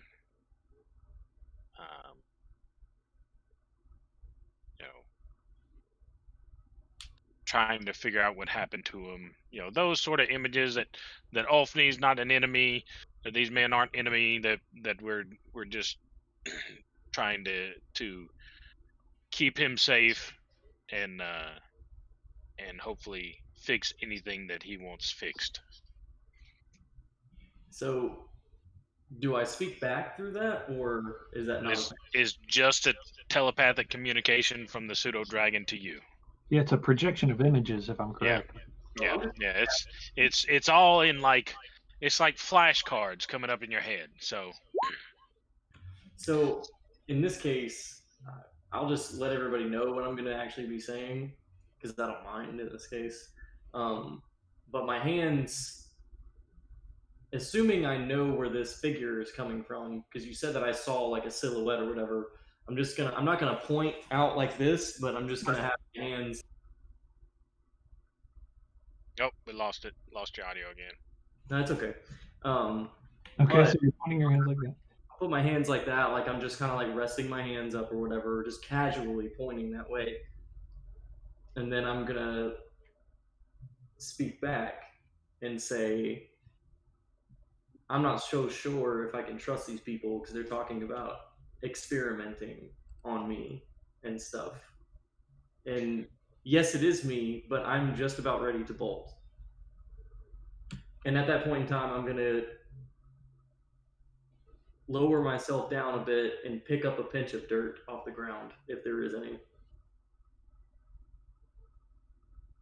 Is Okay. that communicated telepathically to everybody in the party, or The person that I'm pointing at. It's one person, but I'm not sure who he was. Like, Right. So that's Roland.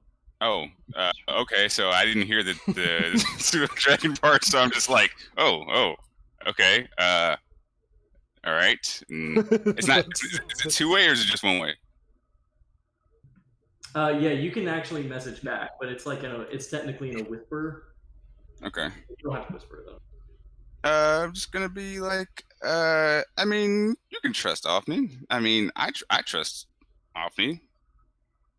Trust him more than who's a good person. You're right. I do trust him.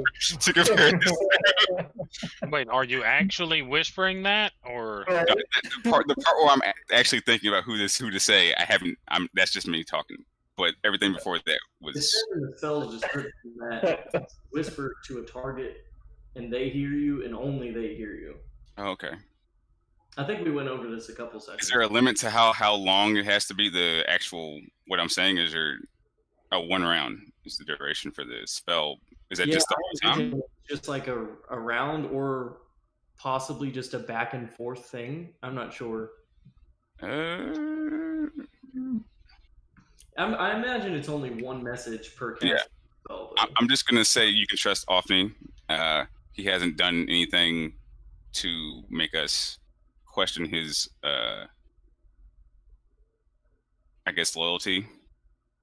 We'll watch out for you, basically. Actually, I have an important question. So, did this boy that was like? I assume I can understand that it's me. It's my body. Yes, absolutely. Is he still crippled or not? Or is it like Yeah, machinery? he's walking. So as you're looking at him, which it's not, after him having been, standing there with you, you note that there seems to be, or there seemed to be some sort of strange harness around his waist, and a series of brass or copper bars running up and down the sides of his legs. His walking was a little funny, a little off, but he.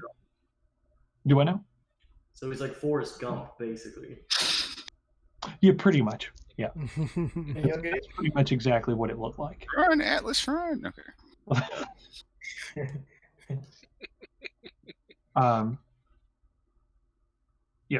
Oh yeah, was I able to get a pinch of dirt off the ground, or Yes. does it not exist? Okay. Yep. Yeah, I think at this point in time, I'm going to use that pinch of dirt. Okay. And cast a spell, if I may. Okay. Are you trying to hide it, or is you just doing it out in the open? I'm not sure what the spell actually entails for me to do out in the open besides like a verbal component. But if there is a verbal component required. I'll just like, whisper it or something. Shoot me the spell. You want me to just put it in the main chat or just you? Either or, it doesn't matter. You can just tell me. Oh wow. Here we go.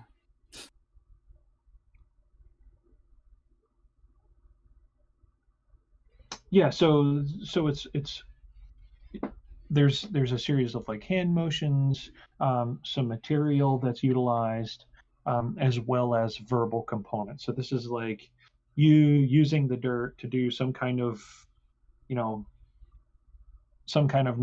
stuff with your hands, and saying words all at the same time. So do either myself or Ricard noticing, because we are, I guess, looking down, or we're aware of him doing things down there now. Are we seeing him do this?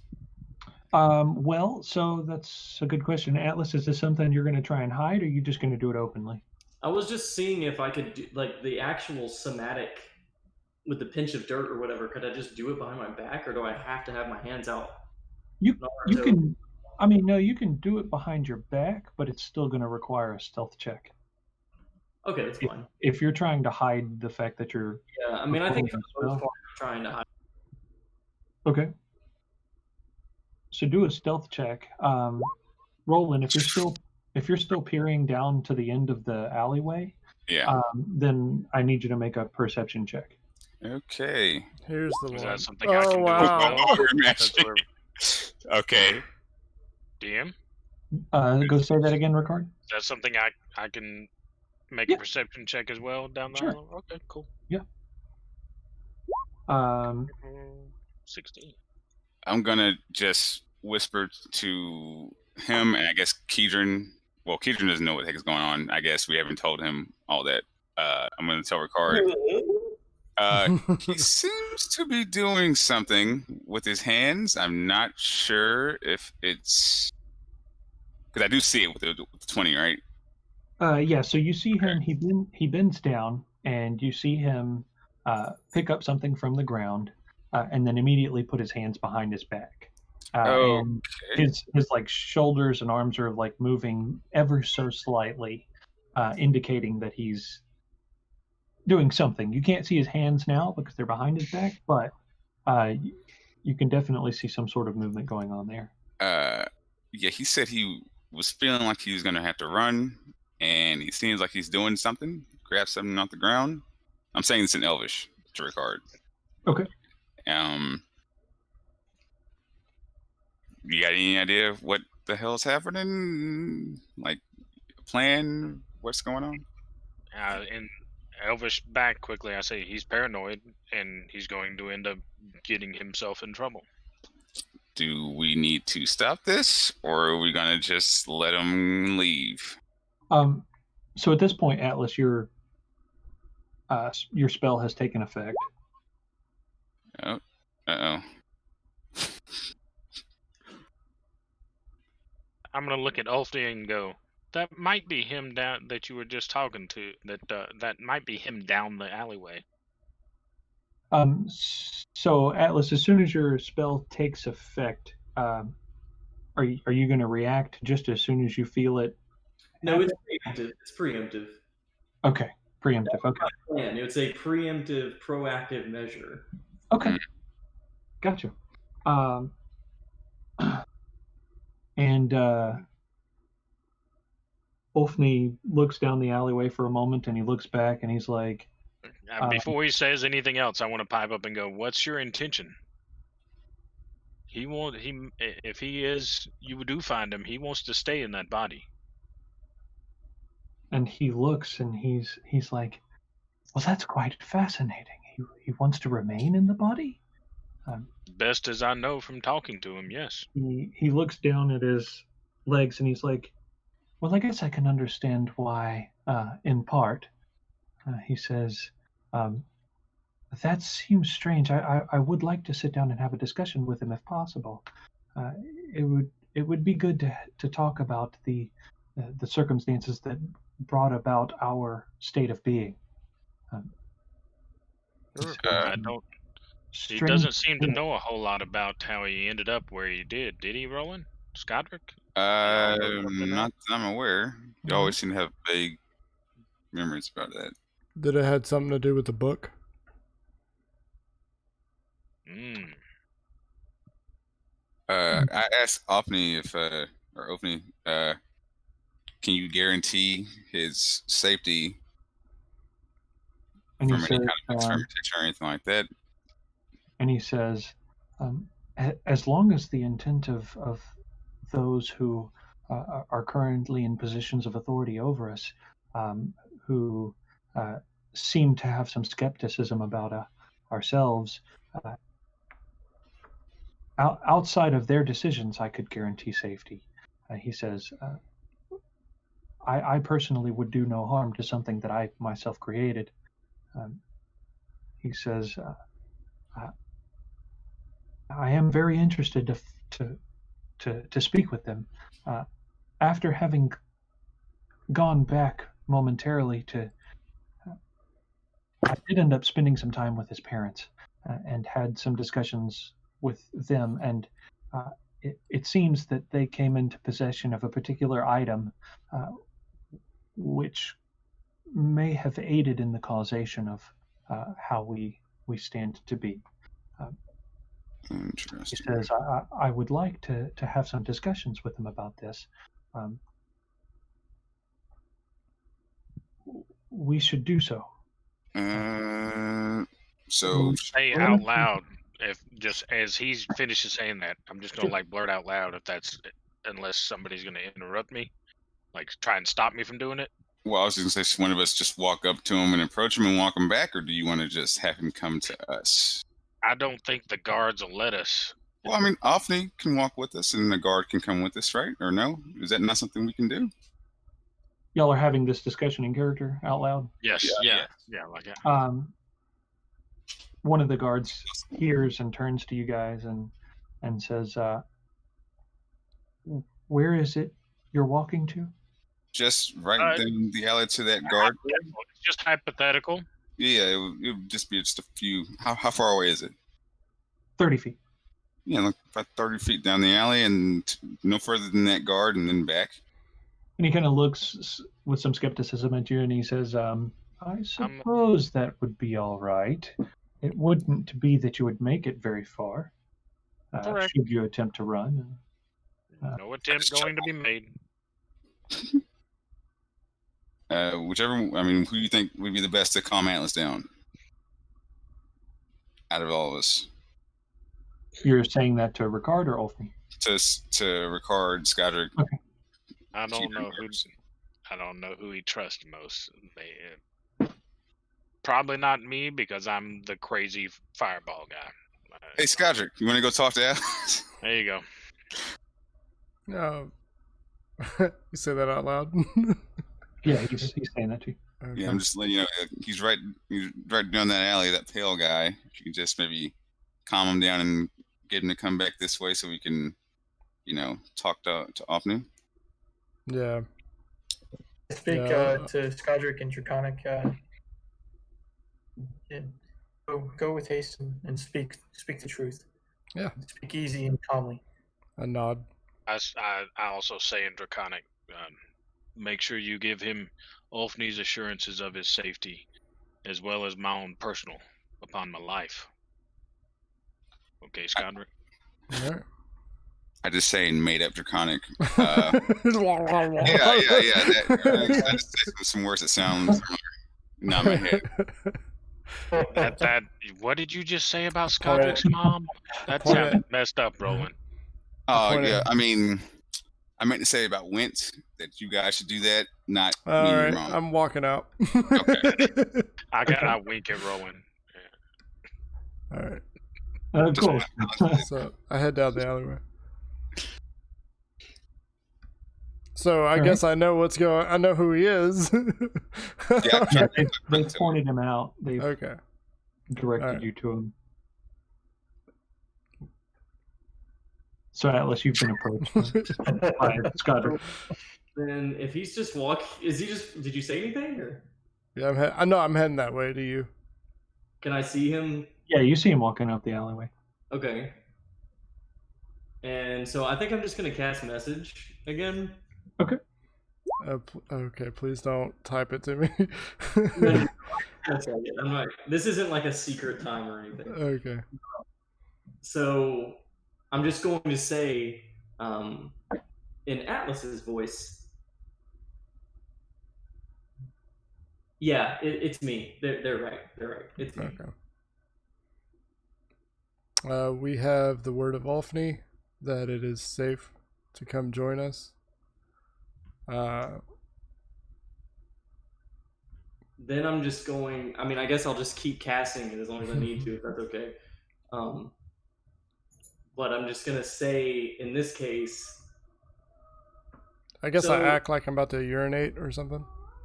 The moment, as far as the guards, the moment that we got to the city gates, as soon as we got there, we get surrounded by guards.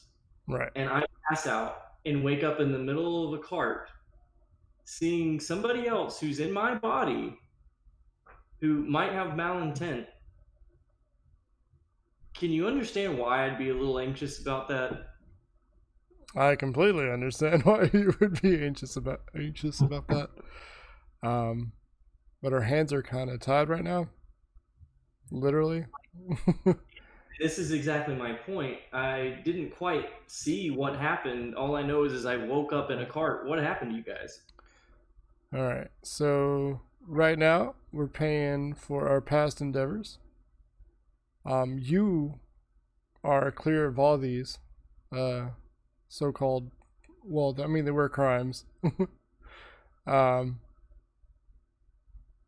We made it a well-known fact to the High Lady that you had no part of this, and that you do have sanctuary as far as safety. I'm not quite worried about my own selfish endeavors as it comes to, the point of the party. I'm more concerned for the safety of my friends and myself. I understand. So I guess So you guys, what exactly happened? You guys are going to jail now? We're actually going to go speak to the High Lady about past issues. What are they going to do to me, Cedric? That's a great question. To be honest, so nobody knows. I don't know. Ever since I've got in this body, people have been lying to me. People have been tricking me, and this seems like it's just another trick. As soon as we got to the city, guards. I understand. Yeah, I understand. Yeah. I don't know why. I got a quick question. I'm just trying to. Is this all in message? Or is this the conversation you guys are actually having? Like, he's acting like he's peeing. I'm acting like I understand. I'm gonna look me over to the car. I'm like, is Scodrick just? Did he just stop and take a piss? Halfway in the alley, like what the hell is happening? Arcana check, DM, to see if I can know what's going on. Can I see what's Bam! Absolutely. You know exactly, like you see everything that's happening in order for this to be cast. I look over at Roland. I go and Kidron. I go, no, they're speaking without speaking.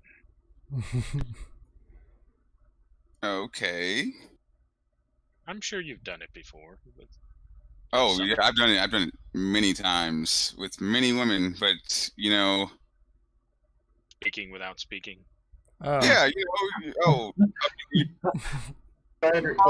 long misunderstanding. You mean like a magic thing? Probably something like message, something like that. Oh, okay. Just be clear, I'm not too well versed in. You know what? I'm just gonna stop talking.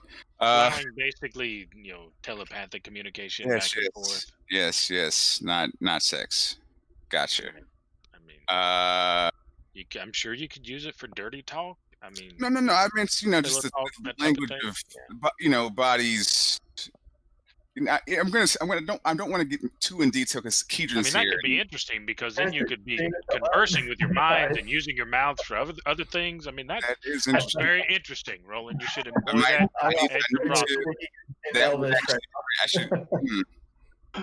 I look over at the guard. Is the guard that was cool? Is he still here with us? Yes, he is. I'm gonna look over and I'm go. Is that something you would pay for? Like she's talking in your head while doing stuff with her mouth, I guess it depends on the woman I'm with. He says, sometimes I think that would be pretty cool, but other times I think I just want them to shut up. Yeah, you have to play the field that you're given, see the situation you're in. They all like a good time. It's like relaxing till now. So we'll just continue on with this random conversation for a second and then trail off as I focus back on what they're doing. The other guard that's agitated, he's like, is really all of this really necessary? He says, can we hurry this up, please? I need to talk to you about your wages, sir, because I have an opportunity for you if just to brighten up your life. Roland, let's get his name. Yeah. Not try and sell him on anything until we're clear. Oh yeah. Just gotta. He turns to you and says, I imagine bribing Royal Guard is something you'd like to add to the list. No, not bribe. It's after we resolve all these issues. We have a legitimate business that we could use, someone like you, someone who likes to fight. We're getting a good scrap here and there. So, you might be of use to us. We pay our people surely better than whatever paltry sum they pay you here, I'm sure. Which is what again? Say you're a royal guard? I look back over my shoulder at him. He says, yes, and as such, my pay. I keep rolling and go, no, we probably can't pay that much. My pay is perfectly fine how it is. But you work. How many hours are you working a week? Because that matters. We can easily. I'm sure we can work something out after all this. But I go back to looking down the alleyway. Go, that stuff is interesting over there. I said, Master Roland. Can I just roll persuasion just to in this? You can with disadvantage. Oh come on! I was doing a good sell. It's a royal guard. This particular gentleman is having none of it. I'm just trying to brighten the day. As I hear him trying to persuade him, can I not assist him? I'm just gonna wow. Okay, thanks for telling me that you're not assisting. You know what? You don't even have to roll for that, actually. Oh, there it is. There's the net one. I got it out of the way. Finally. Looking for it. The guard looks at you. I'm waiting for the punch. Gut check. Says, I believe, sir, that you would do well to stop whatever it is you're trying to do. Your words are falling on deaf ears. Oh, I didn't know you were impaired. I'm sorry. I was speaking metaphorically. Stop. Gotcha. Well, Roland, you know how when all that happened outside the gate and Kidron pulled the swords and we were like, oh, don't do that. This is the same thing, but with your mouth. Stop. So at this point, Atlas and Skodrick, if you guys decide to, are you guys going to make your way back to where the group is? I just state one more thing before he chooses. This is our way to find answers. If you run, we don't know how we can find them. If we have unfinished business with him as well. So. And I'm just gonna say. Well, I'm just gonna actually say it out loud. Hey, Oltney. And he turns to look down the alleyway at you. And I'm just gonna motion him Zip up. He- Cloaca away from Yep. 5 feet. Suck it back on the end. cloaca cheese. Oh, come on. oh no! Is it called something else other than smegma when it's All right. I'm gonna put a reminder: 2:30, 2 hours and This is 30 gonna minutes be in. mature content warning. to the chat, we just want to let you guys know that we condone cleanliness, and we recommend washing your cloacas regularly so as to prevent disease and any other ailments that might happen as a result of neglecting your cleanliness there. Get in there. So anybody in the chat, just so you guys know, that's a thing that we promote. Cleanliness is key. Please have your And pets washing your spayed and neutered. hands, Hygiene. especially Yep. in the current circumstances. Coming at you live. The majority of us have masks.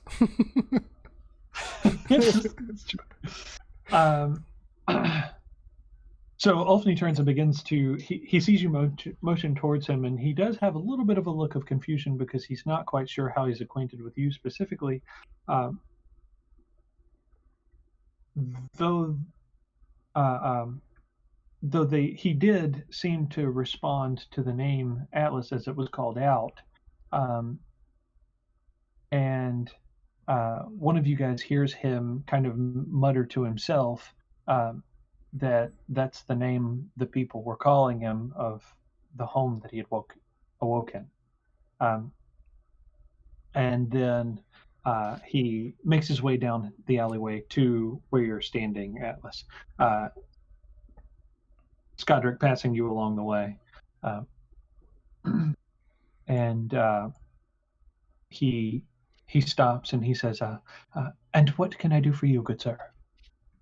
And at that very moment, I'm going to drop my concentration and grow an extra 6 inches and become a metal man yet again and say, I can also grow a "It's 6 really good to meet you. I think maybe we got off on the wrong foot.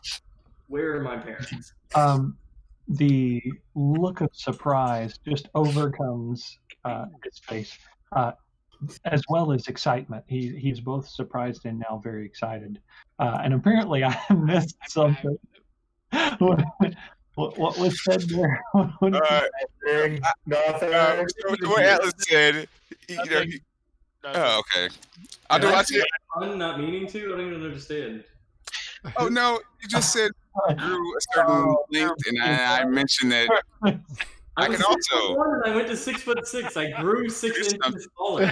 That's right. Yeah, he took it to the next level. Okay, I see. So with the look of excitement on his face, and he says he begins to look you over, and he grabs your left hand and he pulls it towards him or whatever, and he says, "Oh yes, I see. I imagine this is to try and hide yourself so as to reduce the amount of attention you draw." And he just has this excitement that he's been filled with or whatever, and he says that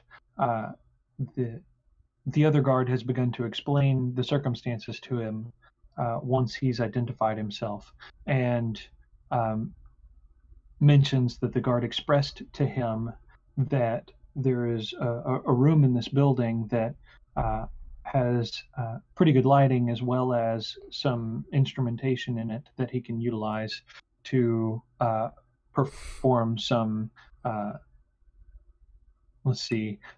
like some inspection, to perform some inspection so as to check what kind of quality you're in right now. And he says, please come, and we have so much that we have to talk about. He says, by the way, there's probably some explanation we need to give to your parents. Yeah, that's about what the I'm asking, like where they are. Like they're at home, right? he says, yes, they've remained at home, and I've expressed to them that when we can get things resolved, that their son will be back. Though my understanding is that you want to remain in this body. Is that correct? Am I hearing that correctly? Somehow I feel like my old body didn't really treat me too well, and I think maybe you would be the only other person in this world that could understand that, being as you're in it. He says, yes, I understand that entirely. It was quite frustrating when I awoke. You imagine my surprise when I face planted onto the ground after trying to stand out of bed in that first moment. My only question is, sir, is that if I don't leave this body, are you going to be stuck in mine forever? He says, well, that's a very good question. And he says, am I in your original body? No, no, you're not. And which also brings me to the statement that we should probably make this our visit to the city, or at least I need to make my visit in this city rather a quick one, so that I can get back to my home, my place of residence, so that I can check on my body. It seems that some experimentation has gone awry.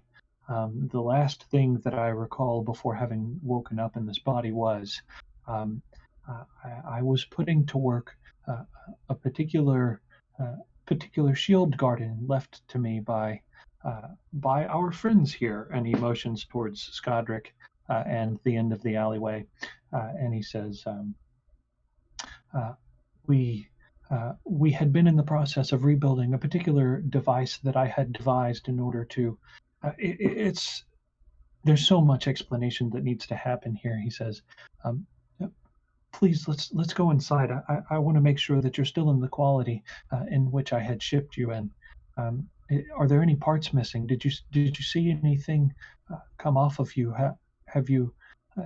Did you discover any of the items that I left with you?" I did find this key.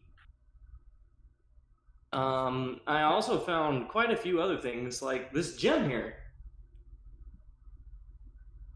Ah, yes. Yes, very well. And he says, all of that we can explain in due time. The key, I'm glad that you still have the key. That key is very important. I will not say its purpose out loud, but I imagine that there's another key that you're missing. I don't think that I found another key. Only essentials and this gemstone, and then the one key.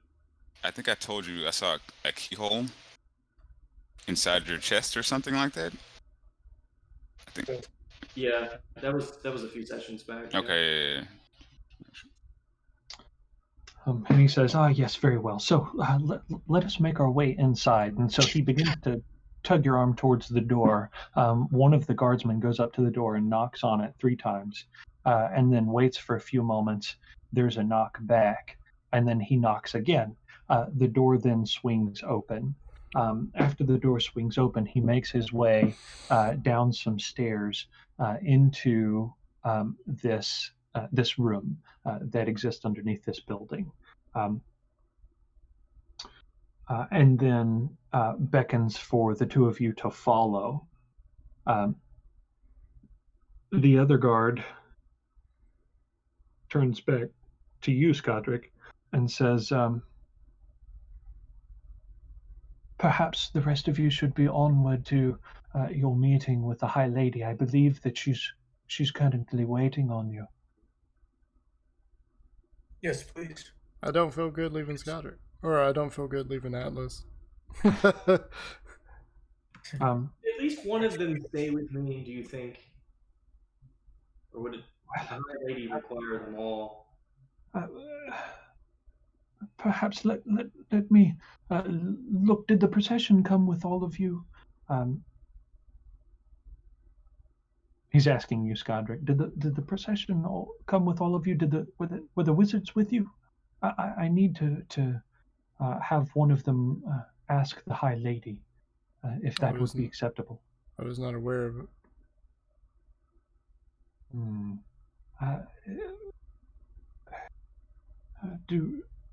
Do any of you have the possibility of or the availability of a message spell that I could utilize for a moment? I have sending.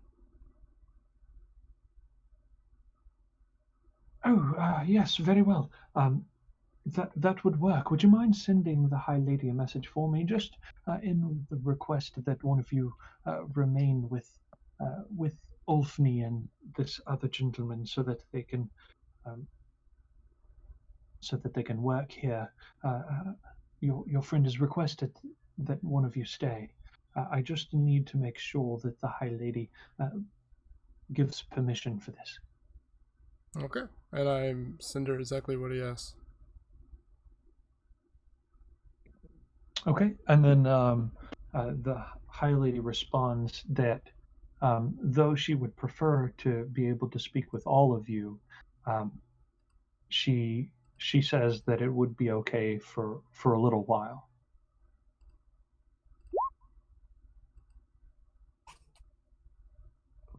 Okay, and I relay that. Okay. And which of these would you like to stay with you?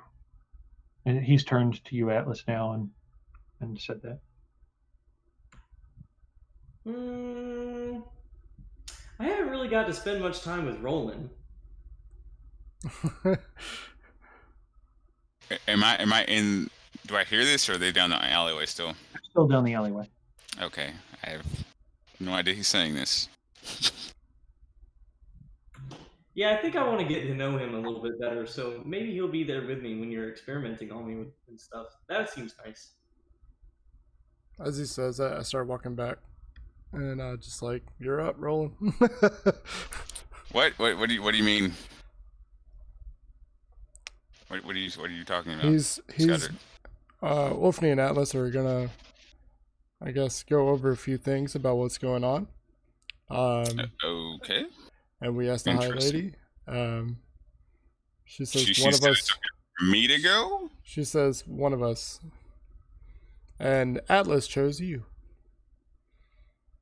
This should be interesting. Okay. So pat you on the back, no. I'm gonna just look at Keedron and be like, "Hey, Keedron. While I'm with Ulfni, I'm gonna ask him about the Leoden situation. And yeah, try not to get beheaded or anything while I'm away. I will do the same. Oh, it would be great I wanna say. Oh, sorry. What'd you say?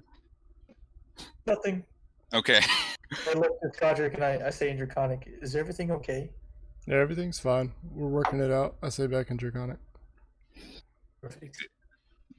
There you guys go. Speaking that language, I don't know. Keep on doing that.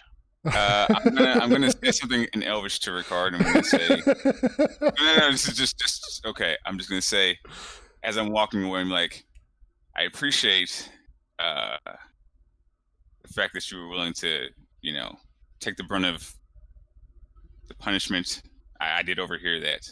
And I say, you are an honorable man, and I just walk. Shit. Oh shit. You didn't hear anything, Skadric. You heard nothing.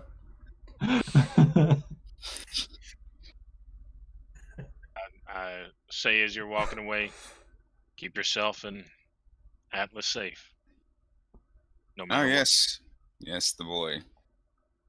I'll let you know if I find any more holes in him. And I walk off with a smirk. I cross my arms. All right. So you make your way back down to the alleyway, and join the remaining of folks standing there, Atlas and Olfney included, and then they make their way down into this room. And you follow them into the room, one of the guards following all of you in and shutting the door behind you. When he shuts the door behind you, he puts a bar across the door and then puts a key into a lock, turning the key and locking the door. The rest of you make your way to the front of this same building. At the front, you guys see that there's about a waist-high stone wall that is on either side of a small gate that is at the front of this building. It looks or resembles largely a similar appearance to some of the other aristocratic residency that exists in this area. There are some elaborate steps that lead up to the front door being this what appears to be this hand-carved mahogany door with these iron bars holding together the wood. A very heavy door with a very large door knocker on the front of it.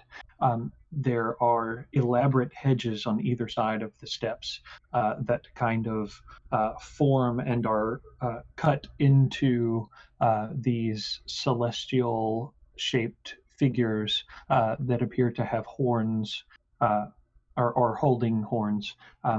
The guards lead you through the gate. Anybody else in the procession behind you, they kind of stay behind. So there's one guard for each of you, and then two guards that are following you guys in. They walk up to the front door. As you guys look, the front of the building, it's multiple stories, so it has like two or three stories high with an elaborate roof on the top of it. Windows on each floor. You guys see this orange yellow light flickering in each of the windows. One of the window sills has a candle lit in the windowsill. The window being open, a small breeze apparently causing the candle light to flicker a bit, almost as if it's going to go out. One of the guards approaches the front door and takes the large door knocker. He bangs it one time, and you guys hear a lot of rustling come from the other side.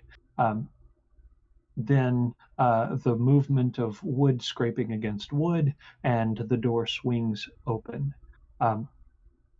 As the door swings open, you guys see someone standing there who is dressed in some very eloquent attire, purple and gold robes that are weaving and woven with red and gold with white silk underneath, just very elaborate. The guards lead you up the steps and into this incredibly large room. And it's almost a little strange. It seems to run the full width of the house. There's an elaborate fireplace that's, some fanciful stonework, a mantelpiece that has this brilliantly emblazoned sword on sitting across it. There are a series of small tables that line the various walls with chairs that are kind of pushed up under the tables.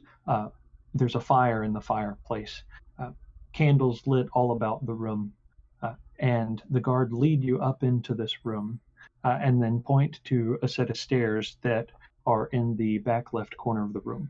And it's a spiral staircase that leads up to the next floor. The guards kind of make their way into the room and kind of step on either side. They point to the staircase in the corner of the room, and they say to you that the High Lady should be waiting upstairs. So you guys make your way in, the door shutting behind you, and you can tell as the door shuts, there's a pretty heavy thud. This is quite a heavy door. There are two beams that they put across the door, barring it closed. So, as you guys make your way towards the back, there's a spiral staircase. You make your way up the spiral staircase. Now, it's a pretty tight, pretty tight spiral staircase, only wide enough for one person to walk up it at a time. As you guys make your way to the top, there is a much smaller room. This room is much darker. There doesn't seem to be not nearly the amount of candlelight that you guys saw. There's one small shelf to the left of a door that is on the opposite end of the room itself being only like 15 square feet in total. There are no windows in this room, just one door with a small shelf with a candle sitting on it. The candle light being the only light illuminating the room. So what order do you guys want to go up in?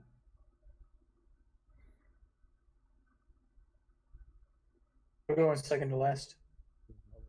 First, as long as nobody else in the party tries to stop me from doing it. But in fact, I would. In front of me, I'll go last. I'll look at Skodrick and Kidron and go, I'll go first. I will lead the way. That's all right with y'all. You got rear, Kidron? Yes. All right. Yep. Card, myself, and Kidron. Okay. Cool. So, Ricard, as you approach the top of the staircase, you see into this room, and it only takes a moment, and seemingly coincidentally, the door swings open. As the door swings open, you peer across. There is a second room on the other side of this one. On the other side, you see what appears to be a slightly like misty kind of look, almost as if a mist hangs in the air on the other side. There is a slight illumination, a white illumination shining through the mist. So Atlas and Roland, you guys follow Ulfni and the guard into this downstairs area. As you walk down into the area, it's fairly damp down here. The temperature is warm. There is a smaller fireplace in this area. You guys see over to the right-hand side, there's a table that has a couple of lanterns hanging above it. You see some various instrumentation, magnifying glass, some other like little crystals, some various tools and things. As you look to the left-hand side, there are a few other chairs. There is a desk that is basically covered in parchment, and a couple of bookshelves behind it. The bookshelves are filled from wall to wall, top to bottom. Every shelf it's stuffed full of books. On the top of each of the bookshelves, there are a series of scrolls that are rolled up and stacked.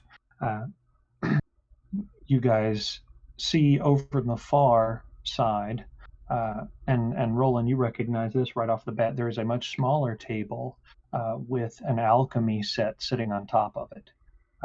You see a couple of glass vials with various colors of various liquids floating inside. Ulfni then approaches this table that's pretty well lit, and the table is very, very large. And Atlas, he looks over to you, and he beckons you and kind of pats the table, and he's like, will you please lay down here for me, sir? Yes, sir, of course. I kind of look at it, though, like with a little weariness. Like, what does the machine look like? Machinery or whatever? It's just a table? Yeah, so it's just a table, and it's got like a few tools. There is this you see this one clamp on the end of the table that has like a series of arms that are holding this kind of glass lens aloft, just kind of holding it above the table about 2 feet. And the series of arms all kind of seem to be connected in such a way so as to make them movable or adjustable. You see that there's like a rag and this little glass container of this kind of substance of this weird viscosity, like a thick viscosity. You see a couple of other glass vials on that table as well, but they're all shoved over to one end of the table. You see that there is on one end of the table what looks like a small pillow. There are just a couple of other like small tools, some brushes that you see.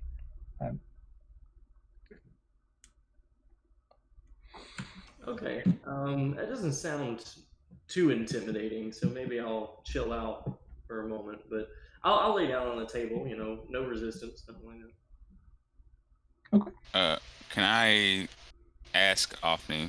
Hey, would you mind if I just maybe look around in some of these books, perhaps, while you're taking care of that? I don't know if the guard's gonna have an issue with that or not. I'm just asking. And he turns to you and he says, well, as long as they don't mind, I don't have a problem with it. I look at the guard. I'm just doing a bit of a light reading while we're both waiting. Would you like to read a book as well? Do you know how to read, sir? I don't know. Don't want to assume anything. Well, obviously, I would know how to read. And he says, if you care to have a bit of reading yourself, go for it. He says, okay. I myself, I think that I'm just going to observe. Is there, like, the books are just all alchemy books? Like, no. So okay. Make an investigation check. Okay. Shit. There they are. I mean, you had a good roll. Yeah. So Ricard, as you're approaching the door, the that's across the room or whatever, you hear the High Lady's voice from within inside. So you take a step in. Now this other room, there appears to be no candles lit whatsoever, which is strange and appears to be contrary to what you were seeing from the outside. You don't actually see any windows inside this room either, though this room does seem to extend to what you would presume to be the edge of the building or the outer walls of the building. There aren't any windows. This particular room definitely seems to be cut off from the outside. As you look around, you do see the High Lady. As she's sitting there, she's sitting at this round table. Now, this round table is fairly large, and it takes up a good portion of this room. There are quite a number of chairs that surround this table. On either side of the High Lady, you see on her right-hand side, there are 3 people sitting, and on her left-hand side, there are 2 other people sitting, all of them donned in very fanciful robes of some type. Any chance I recognize any of them in any shape, form, or fashion? I would also check for any emblems I may see. Yeah. I may recognize. Okay. Sigils. Make an investigation check. All of you guys make an investigation check. The illumination that you see is this bright light coming from this item sitting on the table. Now, it's kind of hard. In the center of the table, there's this small pyramid, but it's illuminated quite brightly, but it's the only light source in the room.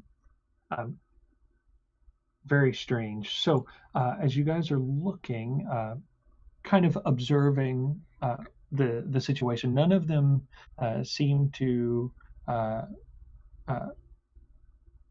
be of any cultist type or anything like that. As you guys are looking over each of them, there two of the three that are sitting to the right of the High Lady, they are donned in black robing that is embroidered with gold. There's gold, very, very elaborate gold embroidery all the way up and down the sides of their robes. They're both wearing hats. The hats are intricately woven. Both of them are wearing necklaces that appear to be tucked tucked into their robing. The person immediately to the right of her is wearing a combination of red and white. It is white silk with red velvet robe over the top of that. He himself sitting there, he's an elf, by the way, and he appears to be full-blooded elf. As he's sitting there, you see him, he's holding a piece of parchment, scribbling on it with a quill that he's holding, with a little vial of ink in front of him. The two people to the left just seem to be sitting and waiting patiently. Their robes, though eloquent, are a little less so than the people sitting to her right. She looks up and she sees the three of you, and she says, "Please come and sit. Let us begin. There are many things that we need to discuss." I pull up a chair. Yeah, I'll come in and I'll try and sit in the middle. Okay. Of our side of the table, I guess it would be. Yeah. Okay. Okay, so Atlas, as you lay down on the table, or as you start to lay down on the table, Ulfni stops you and he's like, would you mind please removing your robes for me? And then Roland, as you're standing over looking through the various books, there are books that are on all kinds of topics. You see, as you're looking at the various spines of the books, most of the books are unmarked. A lot of them all of them are leather bound, packed tightly together. You only come across one or two that appear to have the titles that would present some form of alchemy type information, though it doesn't seem that their titles specify alchemy.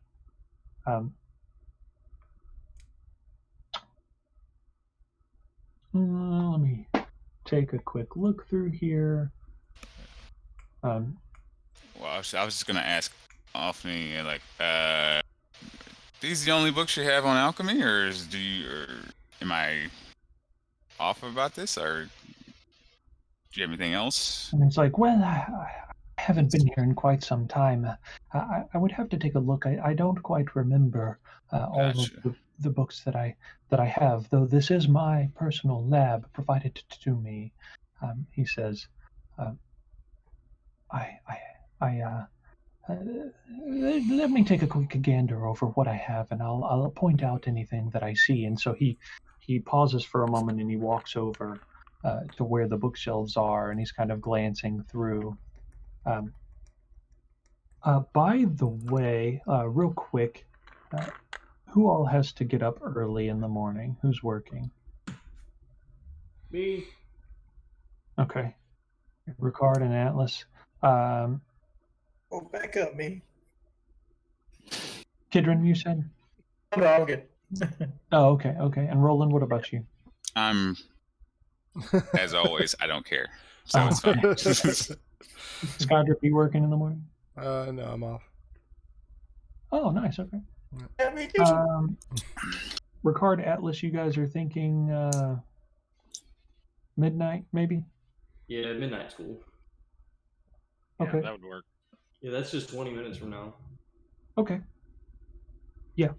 If you guys don't mind, give me a second. I'm getting a little jittery from my coffee. I need to go grab something to snack on real quick just to give me some substance in my stomach. Give me like 2 seconds. I'll be right back. All right. Coming at you live, a battle cry or die. Sorry for taking up. Ricard. What was that? Nothing. Oh, and me, Keatron. Hi.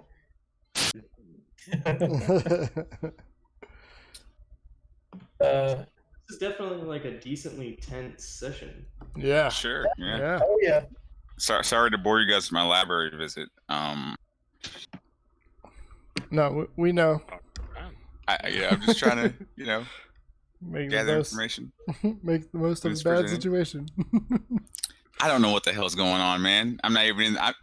Everything's going on with you guys is like lights and I kept thinking diplomats and what was that, Avery? No, I'm sorry. I was saying I kept thinking to myself about Atlas. I think at this point, with all the shit that's happened, he probably would legitimately be scared just waking up in a cart and then two guards, there are guards standing around and shit. And like, this is similar to when he first woke up. Yeah. It's the exact same thing. So I thought to myself, I was like, well, how would he actually react? And that's just like immediate anxiety, I would think. So, No, I think you did right. It was just, how are we gonna, should he just be left to run off, or like Ricard thinks that you should not, because, oh yeah, he looks at it as, if anybody, this is all going to fall upon his head if there's negatives, and if anything, it would only make you look like you have done something wrong if you did try right. and flee. So he was taking into account, like when you guys showed up, that's what changed everything, because he was gonna bolt at one point.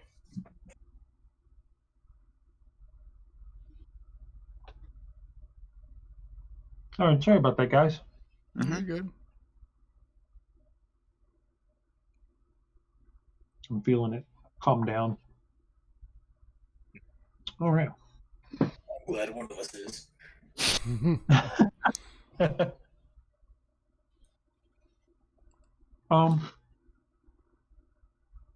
Okay. So Alfney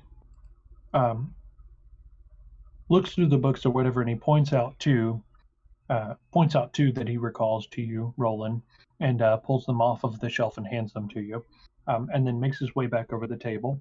Atlas at this point would have been laid down on the table, and Alfney pulls up a stool to the table side. He then takes down one of the lanterns, sets it on a second set of arms that you see that are attached to the table end. And this particular lantern is a hooded lantern so that he can direct the light specifically, or to concentrate the light. And so he takes it and he sets it up in such a way so that it's shining directly on you. And then he begins to inspect up and down. He takes the key that you have. He begins to open up the various compartments and sees. Can I try to remember like what he's actually doing? Can I like specifically, instead of just paying attention to it, can you try to like remember what he's doing? Yeah, absolutely. So make an intelligence check real quick.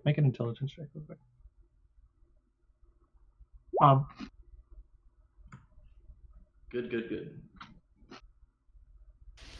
Photographic memory. Right or no? Just kidding.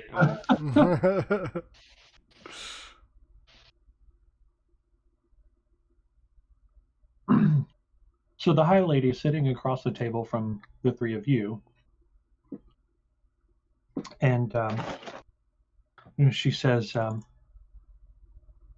first, I believe that introductions are in order.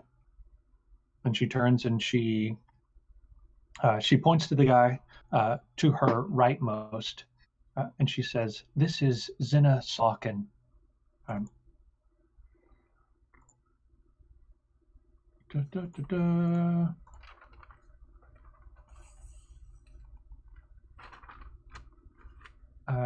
She points to the guy next to him, and essentially she just goes through the various names. She says, this is Himlin Blaze. This is Jintar Dante. And this is Elisa Soko. And so she mentions all of these names to you.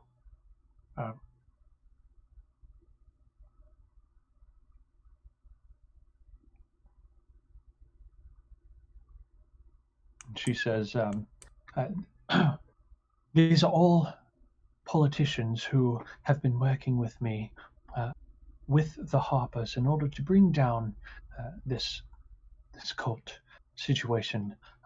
Please, if you would first, let's start by recounting to these people the tale of Erwin Strawn and how you came about knowing of his insolence, of his betrayal. And so she requests that of you guys. So as you guys begin to describe to them or tell those guys, so Ulfni is making inspection head to toe, essentially, of you, Atlas, and he is telling you of how your parents came to be in possession of one of the devices that he meant to be a part of his system. And apparently, there was someone who didn't quite know what it was for, who had just included it in some of the gold payment to alleviate or discount some of the payment that they had made for a large portion of bread that they had. And so they had ordered this large portion of bread. They had come about discovering this particular device, and he kind of describes it to you how it's got some crystals integrated into it. It's fairly small. It could be worn as a necklace, like a pendant on a necklace. He says that it's one of the devices that kind of ties all of the system together. Mentions that he figured that he had just misplaced it. He thought that it was something that was still inside of his warehouse back in Berdusk. He mentions that after his being not so much kidnapped, so much as held hostage for a while, he had not thought to check on its whereabouts. And he says apparently a part of, or apparently it could very well have been one of the Dragon Cult members that ended up with it and had traded it on the market for something else under the guise of just a normal person or whatever. Anyway, so he kind of tells of this tale, how your parents came into possession of this item, and then begins to recount to you the events of his awakening in your bed with your body, telling of the argument that he had with your parents and how they just would not accept the idea that that he was who he was, and that him being in that body could be anybody other than you.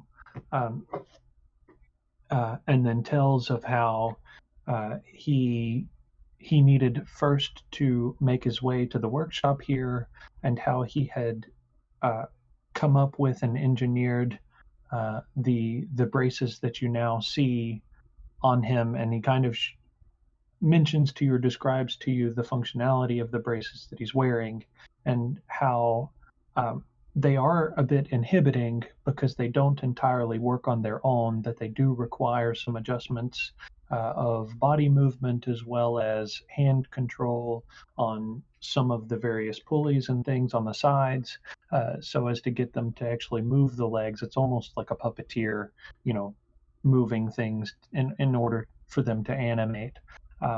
It does help him to get around some, though awkwardly. And so he made his way to the workshop first, and engineered and built these so that he could make this body mobile, and then began to seek out answers for why things had gone awry, et cetera, and feels like he's on a pretty good, or he has a pretty good idea of how things went, and was then beginning to make his way back to his warehouse so that he could rectify the situation. Though he didn't realize that his automaton would be involved in the situation. But he says that being that it has a large integration of crystalline magic, that he could see how the disruption of travel between here and Waterdeep, how disruptions would happen. And so he still has a couple of things he needs to figure out about that. Anyways, he basically recounts all of this story to you in the midst of his describing this. So, can I tell him about the other day? So, I felt this weird warmth, which maybe I should preface and say, I've been learning things that I didn't know before, but it lets me do little abilities such as, I'm trying to think of one, the messaging, where I could change my body's shape and everything. What I think Ricard called it alter self. Things like that. Then the other day, I was feeling like this swelling in my chest and this very weird warmth within me, and then discovered so much more just out of thin air. It didn't make any sense. Is that your design? And also, is there more? And he tells you that he included a lot of practical capabilities or functionality, and then he mentions to you, for instance, you may have noted at some point that there is a compartment into your skull which contains 2 round trays. He says there should have been included in the pack of your inventory that I sent with this body a set of smaller than normal candles. He says if you were to take and light one of the candles and place it into one of those trays, it would then create a light that illuminates through the lens of your eye for 60 feet ahead of you in a cone, creating, he says, it can shine brightly in dim light. And he says, so I've created all of these practical functions that you have. He said, I believe that some of the magic that you're experiencing is a byproduct of, there was never intended for a soul to be attached to this device. He said, I believe that is a byproduct. The magics you're experiencing are a byproduct of the soul's attachment to the device. He says, that's something I did notice is that whenever this magic does happen, it is magical, but it almost seems like it's coming from the body, if that makes sense. So, for example, with the one that I remember was called Longstrider, it increases my ability to run, makes me quicker, and the legs would adjust and adapt to make me seem quicker. So even though it's magic in its origin, it seems like the body is adapting. I have a quick question. Why does some of the magic manifest as a sneeze, specifically? And he says, these are all very good questions. He says, it seems that the magic is manifesting from the crystals that are integrated into your body. He says, Longstrider, you say, is one of the spells that you can cast? Apparently. He says, yes. I did notice that you were missing one of the patellar cogs in the sides of your knees, of both knees. He said, I thought that strange that it was supposed to be a supportive feature of your mobility, but it seems that it's missing altogether, leaving only... That you built to me that's missing now? He says, yes, it seems only the interior knee cogs still persist, but if those have been are supporting your weight, perhaps those have allowed you to move more with more agility. And so he then begins to kind of work out loud what the possibilities are of the magical manifestation. So for the rest of you, sitting across the table, you guys have then recounted the tale of Erwin. If there are any details that you guys would like to leave out, to exclude from that, if y'all don't mind just messaging me with those details. And that's any of the three of you, so just send it into the group chat.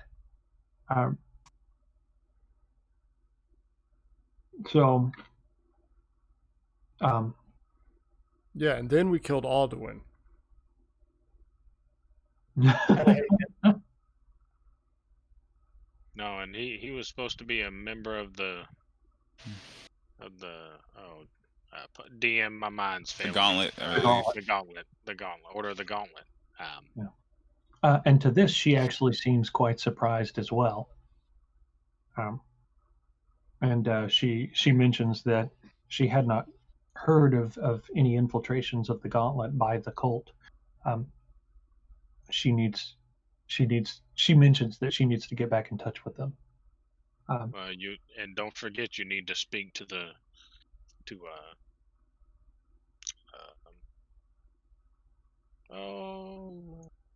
DM. I'm forgetting stuff. Maureen, the ex-Cult of the Dragon member. Informant. And she says, yes, of course. We'll have her sent for. And she motions over at one of the guys, and you guys are, especially Skadric, you guys note, he pulls out the material and starts making the motions similar to what you do for casting sending. Hi, lady. I know y'all aren't all here just to hear the story of our good deeds. I know we're here because of something I see as being my fault. Is there any way that we could move forward without my friends suffering any ill effects from my deeds? And she says, well, it does seem like they've had much less involvement in some of those things than I first anticipated. She says, let's talk on that. It is not only I that have spoken of consequences for your party. She says, "Yes, let's talk on your sentencing, but perhaps we should do it when the rest of your party is here also." And it is midnight now. I believe that this is probably a good place to pause to stop our session. So, for those of you that are still in chat, thank you guys for joining us this evening. We appreciate you guys being here and your input. We hope that y'all enjoyed it. We hope that we're definitely trying to get better. Please, we absolutely accept critical criticism. When I say that, I mean, critical criticism, analytical criticism, not, oh, you guys are a bunch of dumbasses or anything like that. Okay, so we already know all that. I mean, right. Come up with something inventive. We want something constructive, so we want some constructive criticism here.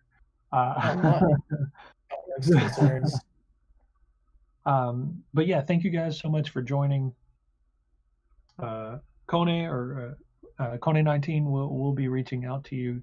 I actually received a text message, and I know who that is now. Somebody that I know.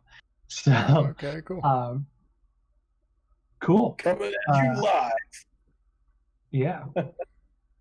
It's loads of fun. It's awesome. Great, Yeah. great. Dreams come true. Yeah. So So everybody again, next Friday? Every Friday?